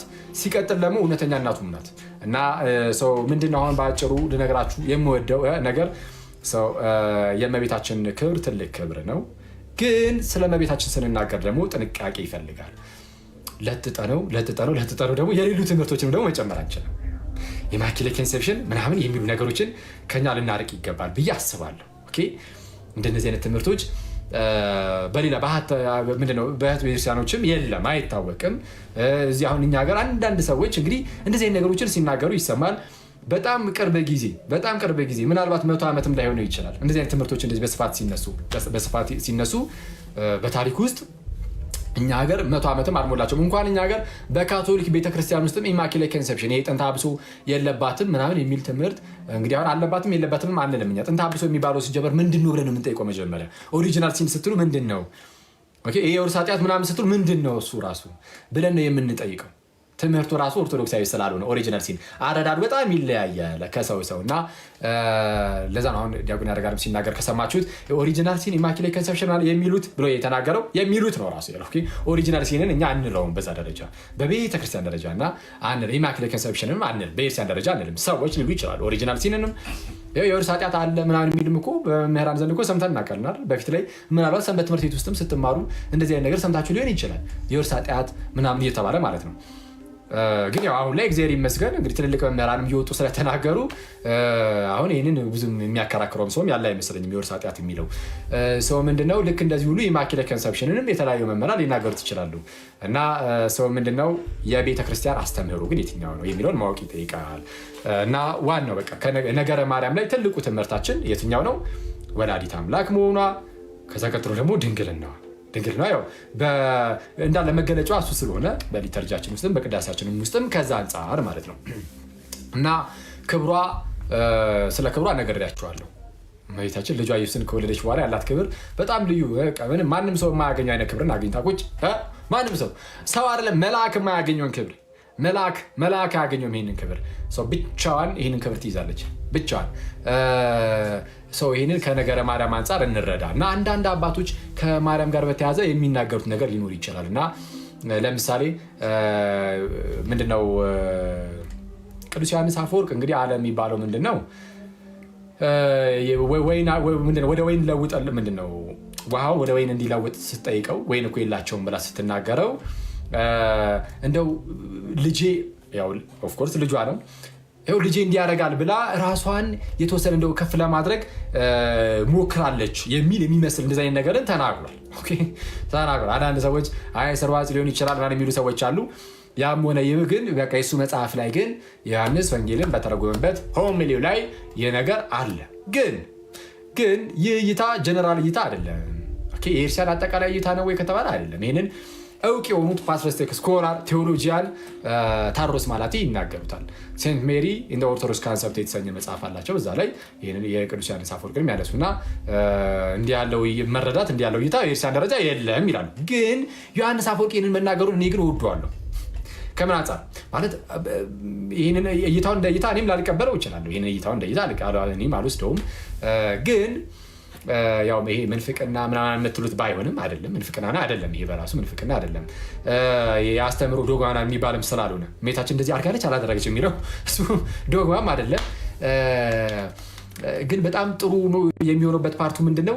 ሰዎች ስለ ማርያም ልጥጥ አድርገውት ለምሳሌ አምላክ ቢያደርጓትስ? እንደዛ ለማድረግ የሞከሩ ሰዎች ነበሩ ጋይስ።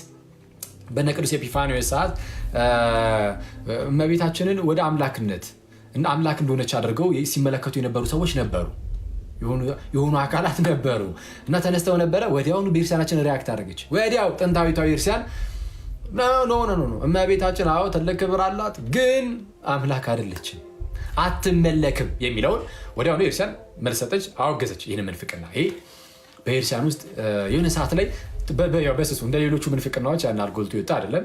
በስሱ የሆነች ሰዓት ላይ 4ኛው ክፍለ ዘመን አካባቢ መሐመድ በተነሳበት ሰዓት አይደለም። ለምንድነው መሐመድን ያነሳውላችሁ? እነሱ ስላሴ ብለው እግዚአብሔር አብን ወልድን ከዛን ማርያምን ነው የሚያደርጉት። ስላሴ የሚያደርገው ቁርአኑ እንደዛ ብለው አያስተምሩም። ኢቨን ማርያምን አምላክ ናት ማለት ወደ እንደ ልክ የሆነ አምልኮ ማቅረብ የጀመሩ አምላክ ናት ብሎ ያስቡ የነበሩ ሰዎች ራሱ የስላሴ ትምህርት ላይ ልክ እንደዚህ ይሰጣሉ የሚባል ነገር ጭራሽ አይታወቅም። የለም እንደዚህ ነገር የለም። ግን ያው ገና ለገና ኢየሱስ የእግዚአብሔር ልጅ ነው እና ደግሞ የማርያም ልጅም እንደሆነ ስለሚታመን ከማርያምና ከአብ የተወለደ ልክ እንደዛ አይነት አድርጎ ነው የሚያስበው ቁርአኑ ባይዜ የስላሴ ትምህርትን አንድም ቦታ የምርም እንግዲህ እና የስኖ ኮንስታንቲኖፖሊታን ክሪዱ ላይ እንደተቀመጠው በዛ መልኩ የስላሴ ትምህርታችን ለቃ ግልጽ ነው። የክርስቲያን ትምህርት ያ ነው። እሱን አንስቶ ሪፊት አያደርግም። ቁርአኑ የስላሴ ትምህርትን አያውቀውም። ቁርአን የስላሴ ትምህርትን ራሱ አያውቅም። እንኳን የክርስትናን የስላሴን ትምህርት ሊቃወም የስላሴ ትምህርትን ተቃውሟል። ያው ግን የተቃወመው የክርስቲያኖችን የስላሴን ትምህርት አይደለም። ራሱ ያሰበውን እንዲህ ያሉ ነው እንዴ ብሎ የገመተውን ለሱ ነው መልስ የሚሰጠው ቁርአኑ እንጂ ኒቂያው የቆስጠንጢኖስ ጉባኤ መግለጫ ላይ የተገለጠ እምነት አለ። ያው በዛ ግልጥ ሆኖ ታይቷል። የክርስቲያን ትምህርት ይሄ ነው ብለናል። እሱን አንስቶ ሪፊት አላደረገም። አንድም የቁርአን አያ እሱን ሲተች አላየንም። እና ይሄ ራሱ ምን ያሳየናል? የስላሴን ትምህርት በጣም የሚያስገርመው ነገር ቁርአኑ ራሱ ማለት እንግዲህ ቁርአኑ ቀጣኦታው የምርም ፈጣሪ ከሆነ እና ፈጣሪ ብላ ሰውት አላህን ከሆነ አላህ የስላሴን ትምህርት ራሱ ሊረዳው አልቻለም። እና አዎ ረቂቅ ነው የስላሴ ትምህርት። ግን ምንድነው ሲተች የነበረው ሌላ ነው። እና ከመቤታችን ጋር ተያይዞ አምላክ ናት የሚሉ ሲነሱ ቤተክርስቲያናችን ያወገዘችው ምንፍቅና ነው። ይሄ መሬታችን አምላክ ማለት አያቸዋል ይለጠጣል ማለት ነው። እና ያለው ይሄ ራሱ ነገርየው ሰዎችን ሊድ ሊያደርግ ይችላል። እነዚህ እንደውም አንድ ካቶሊክ ኦተር ስሙን የማላስታውሰው ግን መጽሐፉን ያየሁለት ምን ብሎ ይናገራል? ስለ እመቤታችን መጽሐፍ ቅዱስ መንፈስ ቅዱስ ስለ እመቤታችን በመጽሐፍ ቅዱስ ላይ ብዙ እንዳይጻፍ አድርጓል። በጣም ብዙ እንዳይጻፍ አድርጓል። ስለ ክብሯ ስለምኗ አብዝቶ እንዳይጻፍ ሆን ብሎ አድርጎታል ብዬ አስባለሁ ይላል። እንግዲህ ካቶሊክ መምህር ነው። ለምንድን ነው የሚለውን ሲያስቀምጥ ሰዎች አምላክ እንዳያደርጓት፣ ምክንያቱም ክብሯ በጣም ትልቅ ስለሆነ እንዲህ ያለ ክብርማ እንደው አምላክ ብትሆን ነው እንጂ ብለው እንዳይስቱ መንፈስ ቅዱስ ለዚህ ሲጠነቀቅ ስለ እመቤታችን ብዙ እንዳይጻፍ አድርገዋል ብሎ አስቀምጧል። እንግዲህ የራሱ እይታ ነው። በእርግጥ ግን የምርም ካላት ክብር የተነሳ ሰዎች ሊለጠጡት ስለሚችሉ እንዳይለጠጥ ደግሞ ጥንቃቄ ይፈልጋል። ስለዚህ አሁን ጥንቃቄ በቃ አታመልክ ምንድነው እመቤታችን አትመለክም። ኦፍኮርስ የሌሉ አንዳንድ ትምህርቱ እና ቅዱስ ዮሐንስ አፈወርቅ ያንን ማለቱ እንዳንለጠጠው ያደርገናል። ቅዱስ ዮሐንስ አፈወርቅና ሌሎች አንዳንድ አባቶችም ይሆን እንደዚህ ይመስል ለምሳሌ በነፍስሽ ሰይፍ ያልፋል የሚለውን የስምዖንን ንግግር አንዳንድ እንግዲህ በጣም የምንወዳቸው አባቶች ምን ብለው ተናግረዋል። ለምሳሌ ቄርሎስ ልክ እመቤታችን ልጇ ኢየሱስ ሲሰቀል ስታየው የእግዚአብሔር ልጅ ከሆነ እንዴት ይሰቀላል ማለት ይህንን ነገር የተናገረችው ከምን አንጻር መሰላችሁ? ስጋ ናት እመቤታችን፣ አፍተሮል ሰው ናት። አሁን እነሱ እነ ቅዱስ ቄርሎስ ፎር ዩር ሞር ኢንፎርሜሽን ትላል። ባስልዮስም ይህንን ነገር ያስቀምጣል። ትልቅ የምናከብረው አባት ማለት ነው። በምን መልኩ ነው እነሱ የሚናገሩት? እመቤታችን ልጇ ኢየሱስ ሲሰቀል ሲያ በጣም ትልቅ የሆነ መከራ ነው እየደረሰበት ያለው እና ይህንን መከራውን ታይና የመጨረሻ ሰቆቃ ውስጥ ገብታለች። ኢየሱስ ይህች ጽዋ ከኔ ትለፍ ብሎ ጸልሏል። ፍቃድስ ቢሆን ይህች ጽዋ ከኔ ትለፍ ብሎ ጸልሏል። ይሄ በጣም የሚያስገርም እኮ ጸሎት ነው። በነገራችን ላይ ለምንድን ነው እንደዚህ ብሎ የጸለየው? የምርም አሁን ለእኛ መሞቱን ሳይፈልገው ቀርቶ ነው ቢቀርብኝ ይሻላል ብሎ ጥሎ ሊሄድ ፈልጎ ነው? ኦፍኮርስ እንዳልሆነ እናውቀዋለን፣ እንረዳዋለን። ሲጀመር ለመሞት እንደመጣ እናውቀዋለን። ማቴዎስ ወንጌል ምዕራፍ 26 ቁጥር 24 ላይ ይህን ነገር ያስቀምጠዋል። ለዚሁ መጥቻለሁ ነው ያለው። ልሞት መጥቻለሁ። ስለዚህ እንደሚሞት እኮ ያውቀዋል። ግን የመከራው ብዛት ግን ኢየሱስን እንደዛ አስባለው። የመከራው ብዛት፣ የጭንቀቱ ብዛት ብትወድስ ይህች ጽዋ ከእኔ ትለፍ። ምን ያህል መከራ አይቶ ይሆን? እመቤታችን ደግሞ ጌታ አምላክም ሰውም ነው። እመቤታችን ሰው ብቻ ናት፣ አምላክ አይደለችም። ሰው ብቻ ሆና ስጋ ብቻ ሆና ብቸኛ ልጇን በድንግልና ነው ወለደችው። ከዛ በኋላ የተፈጠረውን ነገር እናውቃለን። ስደት ሲወጡ ይዛው ደግሞ ስትንገላታ እናውቃታለን። ልጇ ገና ልጅ እያለ ያንን በረሃ ትጓዘዋለች እና በክርስቶስ ያየችው መከራ በጣም እንደው እንዲህ ትንሽ የሚባል አይደለም እና አምስቱ የእመቤታችን ሀዘናት የሚባል ነገር አለ አይደለ? አምስቱ የእመቤታችን ሀዘናት አሁን በእኛ ሀገር አምስቱ የእመቤታችን ሀዘናት እየተባለ ይነገራል። በውጭ ዓለም ደግሞ 7 ተብሎ ነው የሚነገረው። ሰባቱ የእመቤታችን ሀዘናት እና ሀዘናቱን ልክ ስምዖን አሁን አረጋዊ ስምዖን በነፍስሽ ሰይፍ ያልፋል የሌለ 7 ሰይፎችን እያደረጉ እንደውም ስዕል ይስላሉ። የእመቤታችን ደረቷ ላይ 7 ሰይፍ አድርገው ያንን ለመግለጽ ማለት ነው። 7 ታላላቅ ሀዘኖች ሰይፍ የሚለው ያንን ሀዘኗን የሚያመለክት ነው ብለው ውጭ ያሉ ወንድሞቻችን ይናገራሉ። እና ለማንኛውም እኛ ሀገር 5 ይባላል። ያም ሆነ ግን በሀዘን የተሞላ ገና ስትወልደው በድንግልና ወለደችው። ከዛ በኋላ ንጉሱ ይነሳበታል ሄሮድስ። እሱን ሽሽት ወደ ግብፅ በረሃ ስትሄድ እናያለን። ተመልሳም ደግሞ እንዲሁ አታርፍም። ሲጠፋባት ከስራ ለ3 ቀን ያህል ያኔ የምታዝነው ሀዘን አለ ማለት ከስራችሁ። ለምሳሌ አንዲት እናት ይህን ነገር በጣም በደንብ ልትረዳ ትችላለች። ልጅሽ ከስርሽ ቢጠፋ የምትወጂው ብቸኛ ልጅሽ እጅጉን የምትወጂው ብዙ ስቃይ ያየሽበት ልጅሽ ለ3 ቀን ያህል ቢጠፋብሽ እንዴ ለ3 ደቂቃ ካይነሽ ቢጠፋ ነው የምትይው።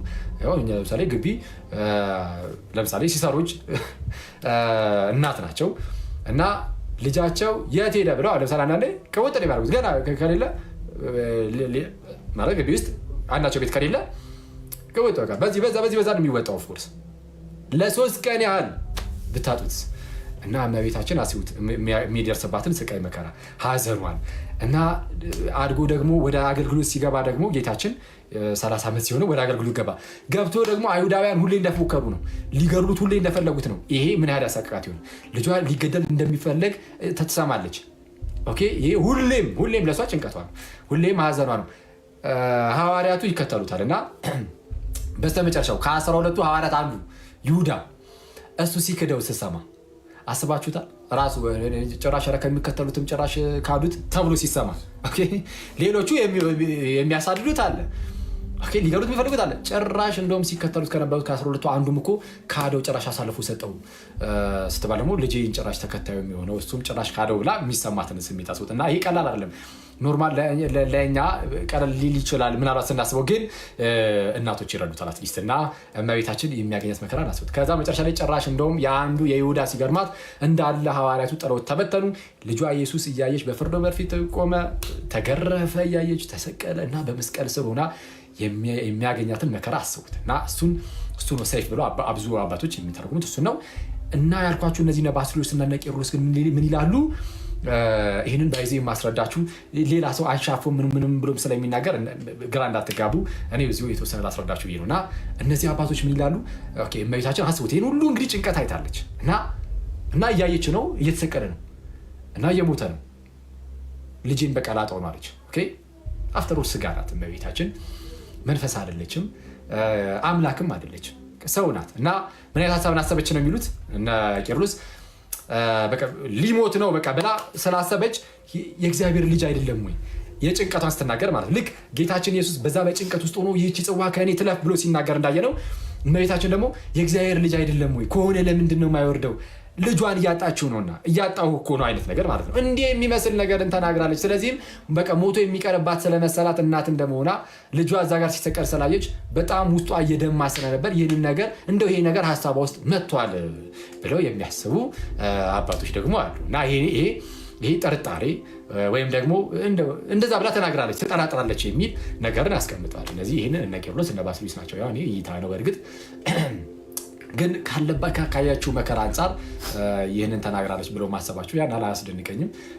እና ይህንን ነው እንግዲህ አንዳንድ ሰዎች እንደ እንትን አድርገው የሚያነሱት። ግን እነዚህ አባቶች እንዲህ ብሎ መናገራቸውን እኔ በጣም ወዷል። በጣም ለጥቅም ነው ብዬ ነው ማስበው። እንዳንለጥጥ ራሱ ነገረ ማርያም ላይ እንድንጠነቀቅ፣ ሁሉም ነገር በልክ እንድናደርገው። የእመቤታችንን ክብሯን እናውቋለን። በልባችን ውስጥ በጣም ትልቅ ስፍራ እንዲኖራት እንፈልጋለን አላትም። እና ያ ሁሉ እንዳለ ሆኖ ግን ደግሞ ስፈር እንዳንለቅ፣ እግዚአብሔርንም የሚያስቀይም ነገር ደግሞ እንዳናደርግ፣ እግዚአብሔር ያላለውን ነገር እንዳንል፣ እነዚህ በጣም መያዣዎቻችን ይሆናሉ ብዬ አስባለሁ። እና ከዛ አንጻር የሚታይ ነው። ይህንን ያዝ አድርጉትና ሌሎችም ነገረ ማርያም ላይ ብቻ ሌሎች ላይም የተለያዩ አንዳንድ ቤተክርስቲያን ውስጥ የሚታዩ አንዳንድ ትምህርት የሚመስሉ ነገሮች ወይም መጽሐፍቶች ላይ ምናምንም የሚታዩ ነገሮች ሁሉ ፎር ግራንትድ እንዲሁ የምንቀበላቸው አይደሉም። አንዳንዶቹ እንደው ነሰሰርሊ በቃ ትክክል ነው የምንለው አይደለም ማለት። ለምሳሌ አንድ ልንገራችሁ። ከዚህ በፊት ቴሌግራም ላይ ጽፌው ነበረ። ለምሳሌ አሁን እኔ ይሄ እንደዚህ ነው እንደዚያ ነው አልላችሁም፣ ግን አንድ ሀሳብ ልስጣችሁ ነው። ኢየሱስ በልጅነቱ ታምር አድርጓል አላደረገም? ብዙዎቻችን ኦፍኮርስ ታምር አድርጓል ነው የምንችለው። ታምር አድርጓል። ታምረ ኢየሱስ የሚል መጽሐፍ አለ። ጭራሽ ታምረ ኢየሱስ የሚባል መጽሐፍ ላይ ይኸው እንደዛ አለ። ታምረ ማርያም ላይ ኦፍኮርስ ሊኖር ይችላል። እና ታምር አድርጓል ልጅ እያለ። እንደውም አንዳንድ ደግሞ መምህራን፣ አሁን ላይ ያሉትን መምህራን ነው የምላችሁ፣ ከጥንት ጀምሮ ያሉትን አይደለም፣ አሁን ላይ ያሉ አንዳንድ መምህራን እንደውም መጽሐፍ ቅዱስ ብቻ የሚለውን ትምህርት በጣም አስቀያሚ መጽሐፍ ቅዱስ ብቻ የተባለ አስቀያሚውን ትምህርት ሲቃወሙ የሚቃወሙት በምን መልኩ ነው? እስከ 30 ዓመቱ ድረስ ኢየሱስ የት ሄደ? ከዛ በኋላ የት ሄዱ ነበር የሚለውን ይውጣ ቢባል ያው እንግዲህ የሚታየው ታምረ ኢየሱስ ይሆናል ማለት ነው። እና ለዚህ ራሱ እንግዲህ ጥቅም ላይ ያወሉታል። ኢየሱስ ልጅ እያለ ታምር አድርጓል አላደረገም የሚለው አሁን ይሄ እኛ ሃይማኖታችን አይደለም ማለት ዶግማችን አይደለም። አድርጓል ብሎ ቢያምን አላደረገም ብሎ ቢያምን አንድ ሰው ለምሳሌ አይ ልጅ እያለ ኢየሱስ ታምር አላደረገም ቢል ክርስትናውን ያጣዋል? አያጣው። እሺ አሁን እንደዚህ ነገሮችን ማወቅ አለብን። ታምረ ኢየሱስ መጽሐፍ ላይ ቢኖር፣ ታምረ ማርያም መጽሐፍ ላይ ይሄ ነገር ቢኖር በግልጽ ቢቀመጥ ይሄንን አሁን እንደነዚህ ያለ ነገሮችን የመቀበል ግዴታ አሁን ክርስቲያን አይኖርበትም። ክርስቲያን እንዲህ ያሉ ነገሮችን የመቀበል ግዴታ አይኖርበትም። ምናልባት አንዳንድ አባቶች ተቃውመውታል። ራሱ አሁን ይህንን ንግግር ተቃውመውታል። ለምሳሌ ቅዱስ ዮሐንስ አፈወርቅ አይ ልጅ እያለ ታምር አላደረገም ይላል። ለምሳሌ ቅዱስ ዮሐንስ አፈወርቅ አላደረገም ይላል እና ብዙዎችም እንደዚህ ብሎ ሊያምኑ ይችላሉ፣ አሁን ላይ ያሉት ማለት ነው። እና አሁን እንደነዚህ አይነት ነገሮች ምንድናቸው? አስተምህሮ አይደሉም። ስለዛ መጠንቀቅ አለብን። የትኛውን ነው አጥብቀን የምንይዘው፣ የትኛውን ነው ደግሞ እያየን መዝነን ልንቀበል የሚገባው ደግሞ የትኛውን ነው የሚለውን ማወቅ አለብን። ኢየሱስ አምላክ ነው የሚለውን ድጋሚ እስቲ ልመዝነው አትልም። ኦፍኮርስ በቃ የሚታመን እምነት ነው የእርሲያን ውስጥ። እንደነዚህ አይነት ነገሮችን ግን ከኢርሳን ትውፊት አንጻር ልትመዘናቸው ትችላለህ። ኢየሱስ ሕፃን እያለ ልጅ እያለ ታምር አድርጓል አላደረገም የሚለውን በቅዱስ ትውፊት መመዘን ትችላለህ። በቅዱስ ትውፊት መመዘን ይቻላል። እና ግን ያው አስተምህሮ ስላልሆነ ዶግማ ስላልሆነ ይሄንን በመቀበልና ባለመቀበል ውስጥ ምንም ያው ድህነትን ታጣዋለህ ማታጣው የሚባል ነገርም የለም። ግን እንደነዚህ አይነት ታሪኮች ብዙ ጊዜ የሚገኙት እነዚህ አፖክሪፋል የሆኑ መጽሐፍት ውስጥ ስለሆነ ሌሎች መጽሐፍት ውስጥ ስለሆነ ጥንቃቄ ይፈልጋሉ። ያም ሆነ ግን ይህንን ግን ማወቅ አለባቸው። አስተምህሯችሁን እወቁ፣ ዶግማችሁን እወቁ። ሌላውን ደግሞ እየተመዘነ የምትቀበሉትን ትቀበላላችሁ፣ ማትቀበሉትን አትቀበሉ። ማከተም ይህንን ማወቅ አለባቸው። የሆነ ሰው መጥቶ ሊያስደነግጥ አይገባም። ሲጀመር እምነትን አስቀድመን ማወቅ ያለብን። የሆነ ሰው ሲመጡ እንደዚህ ነው እንዲያ ነው ብሎ ሊያስደነግጥ አይገባም። እምነታችንን እኛ አስቀድመን ይኸው እንዲህ ነው የምንናገረው፣ እንዲህ እናውቀዋለን፣ እንዲህ እንረዳዋለን፣ የምናምነው እንዲህ ነው፣ የምናሳምነው እንዲህ ነው። ስለዚህ አንድ ሰው ክርስቲያን መሆን ቢፈልግ ወደ ቤተክርስቲያን መጨመር ቢፈልግ እንደው ግዴታ ተአምረ ማርያምን ሙሉ ጽሑፉን ተቀበል አይባልም። ተአምረ ኢየሱስን ሙሉን ተቀበል አይባልም። ተአምረ ኢየሱስም ተአምረ ማርያምን ሙሉ በሙሉ ካልተቀበል ክርስቲያን አትሆንም አይባልም። የሚባለው ምንድነው? አእማደ ሚስጥራትን ለምሳሌ ወይም አጠቃላይ ክርስቲያንን አስተምሮ ዶግማውን ተቀበል ነው የሚባለው እና ከዛ አንጻር እንመለከተው ይገባል። እና ስለዛ የንግግሬ እንግዲህ ማጠቃለያ መደምደሚያ የማደርገው ምንድነው? አስተምህሯችንን ለይተን ነው ማወቅ ያለብን። አስተምህሯችንን ለይተን ልናቅ ልንረዳ ይገባል። እዛ ላይ እንጋደላለን። ስለዛ ስለ ሃይማኖታችን እንጋደላለን። ሌላውን ግን እየጠየቅን አመዛዝነን በቅዱስ ፊትም በምንም መዝነን በመጽሐፍ ቅዱስ መዝነን የሚመዘን ከሆነ በመጽሐፍ ቅዱስ ማለት መጽሐፍ ቅዱስ ላይ ያለ ነገር ካለ የተቀመጠ ነገር ካለ በሱም መዝነን የምንቀበል ይሆናል። ከዛ አንጻር ነው ይህንን ያነሳሁት። ለምንድን ነው እንግዲህ የዛሬውን ሴሽናችንን ያደረግንበት ዋናው ምክንያት ምንድን ነው? ጥሩ ሰዓትን የጨረስነው ገና 3 ሰዓት ሊሆን ነው። ጥያቄ ሌሎ ሰው ካለ አሁን እንጨርሰን ያው እንግዲህ ወደ ሌሎች ወንድሞች ይከፍት ይሆናል። ይህንን ርዕስ ያነሳሁት ምንድን ነው? ከፕሮቴስታንት ወንድሞቻችን ጋር ከሙስሊም ወንድሞቻችን ጋር በሚኖረን ዲስከሽን በሚኖረን ውይይት ውስጥ ከነሱ አንጻር ያለውን ነገር ልናውቅ እንችላለን። እኛ ጋር ደግሞ ያለውን ነገር ደግሞ አስቀድመን ልናውቀው ስለሚገባ ነው። እኛ ጋር ያለውን አስቀድመን ማወቅ አለብን። ስለዚህ የእኛ እምነት ለምሳሌ አታክ የሚደረግ ከሆነ ይሄ ከዚህ አንጻር የምንመለከተው ነው አልከተም። አያችሁ፣ ስለዚህ ጥብቅ አድርጋችሁ የምትይዙትን ነገር ለይታችሁ ማወቅ አለባችሁ። ቆየን ኮሜንት ልክፈትላችሁ። ምናልባት ጥያቄ ያለው ሰው ካለ ሰው እቀበላለሁ፣ ከሌለ እንጨርሳለን። አንዴ ሴቲንግስ በስመ አብ ወወልድ ወመንፈስ ቅዱስ አሐዱ አምላክ አሜን።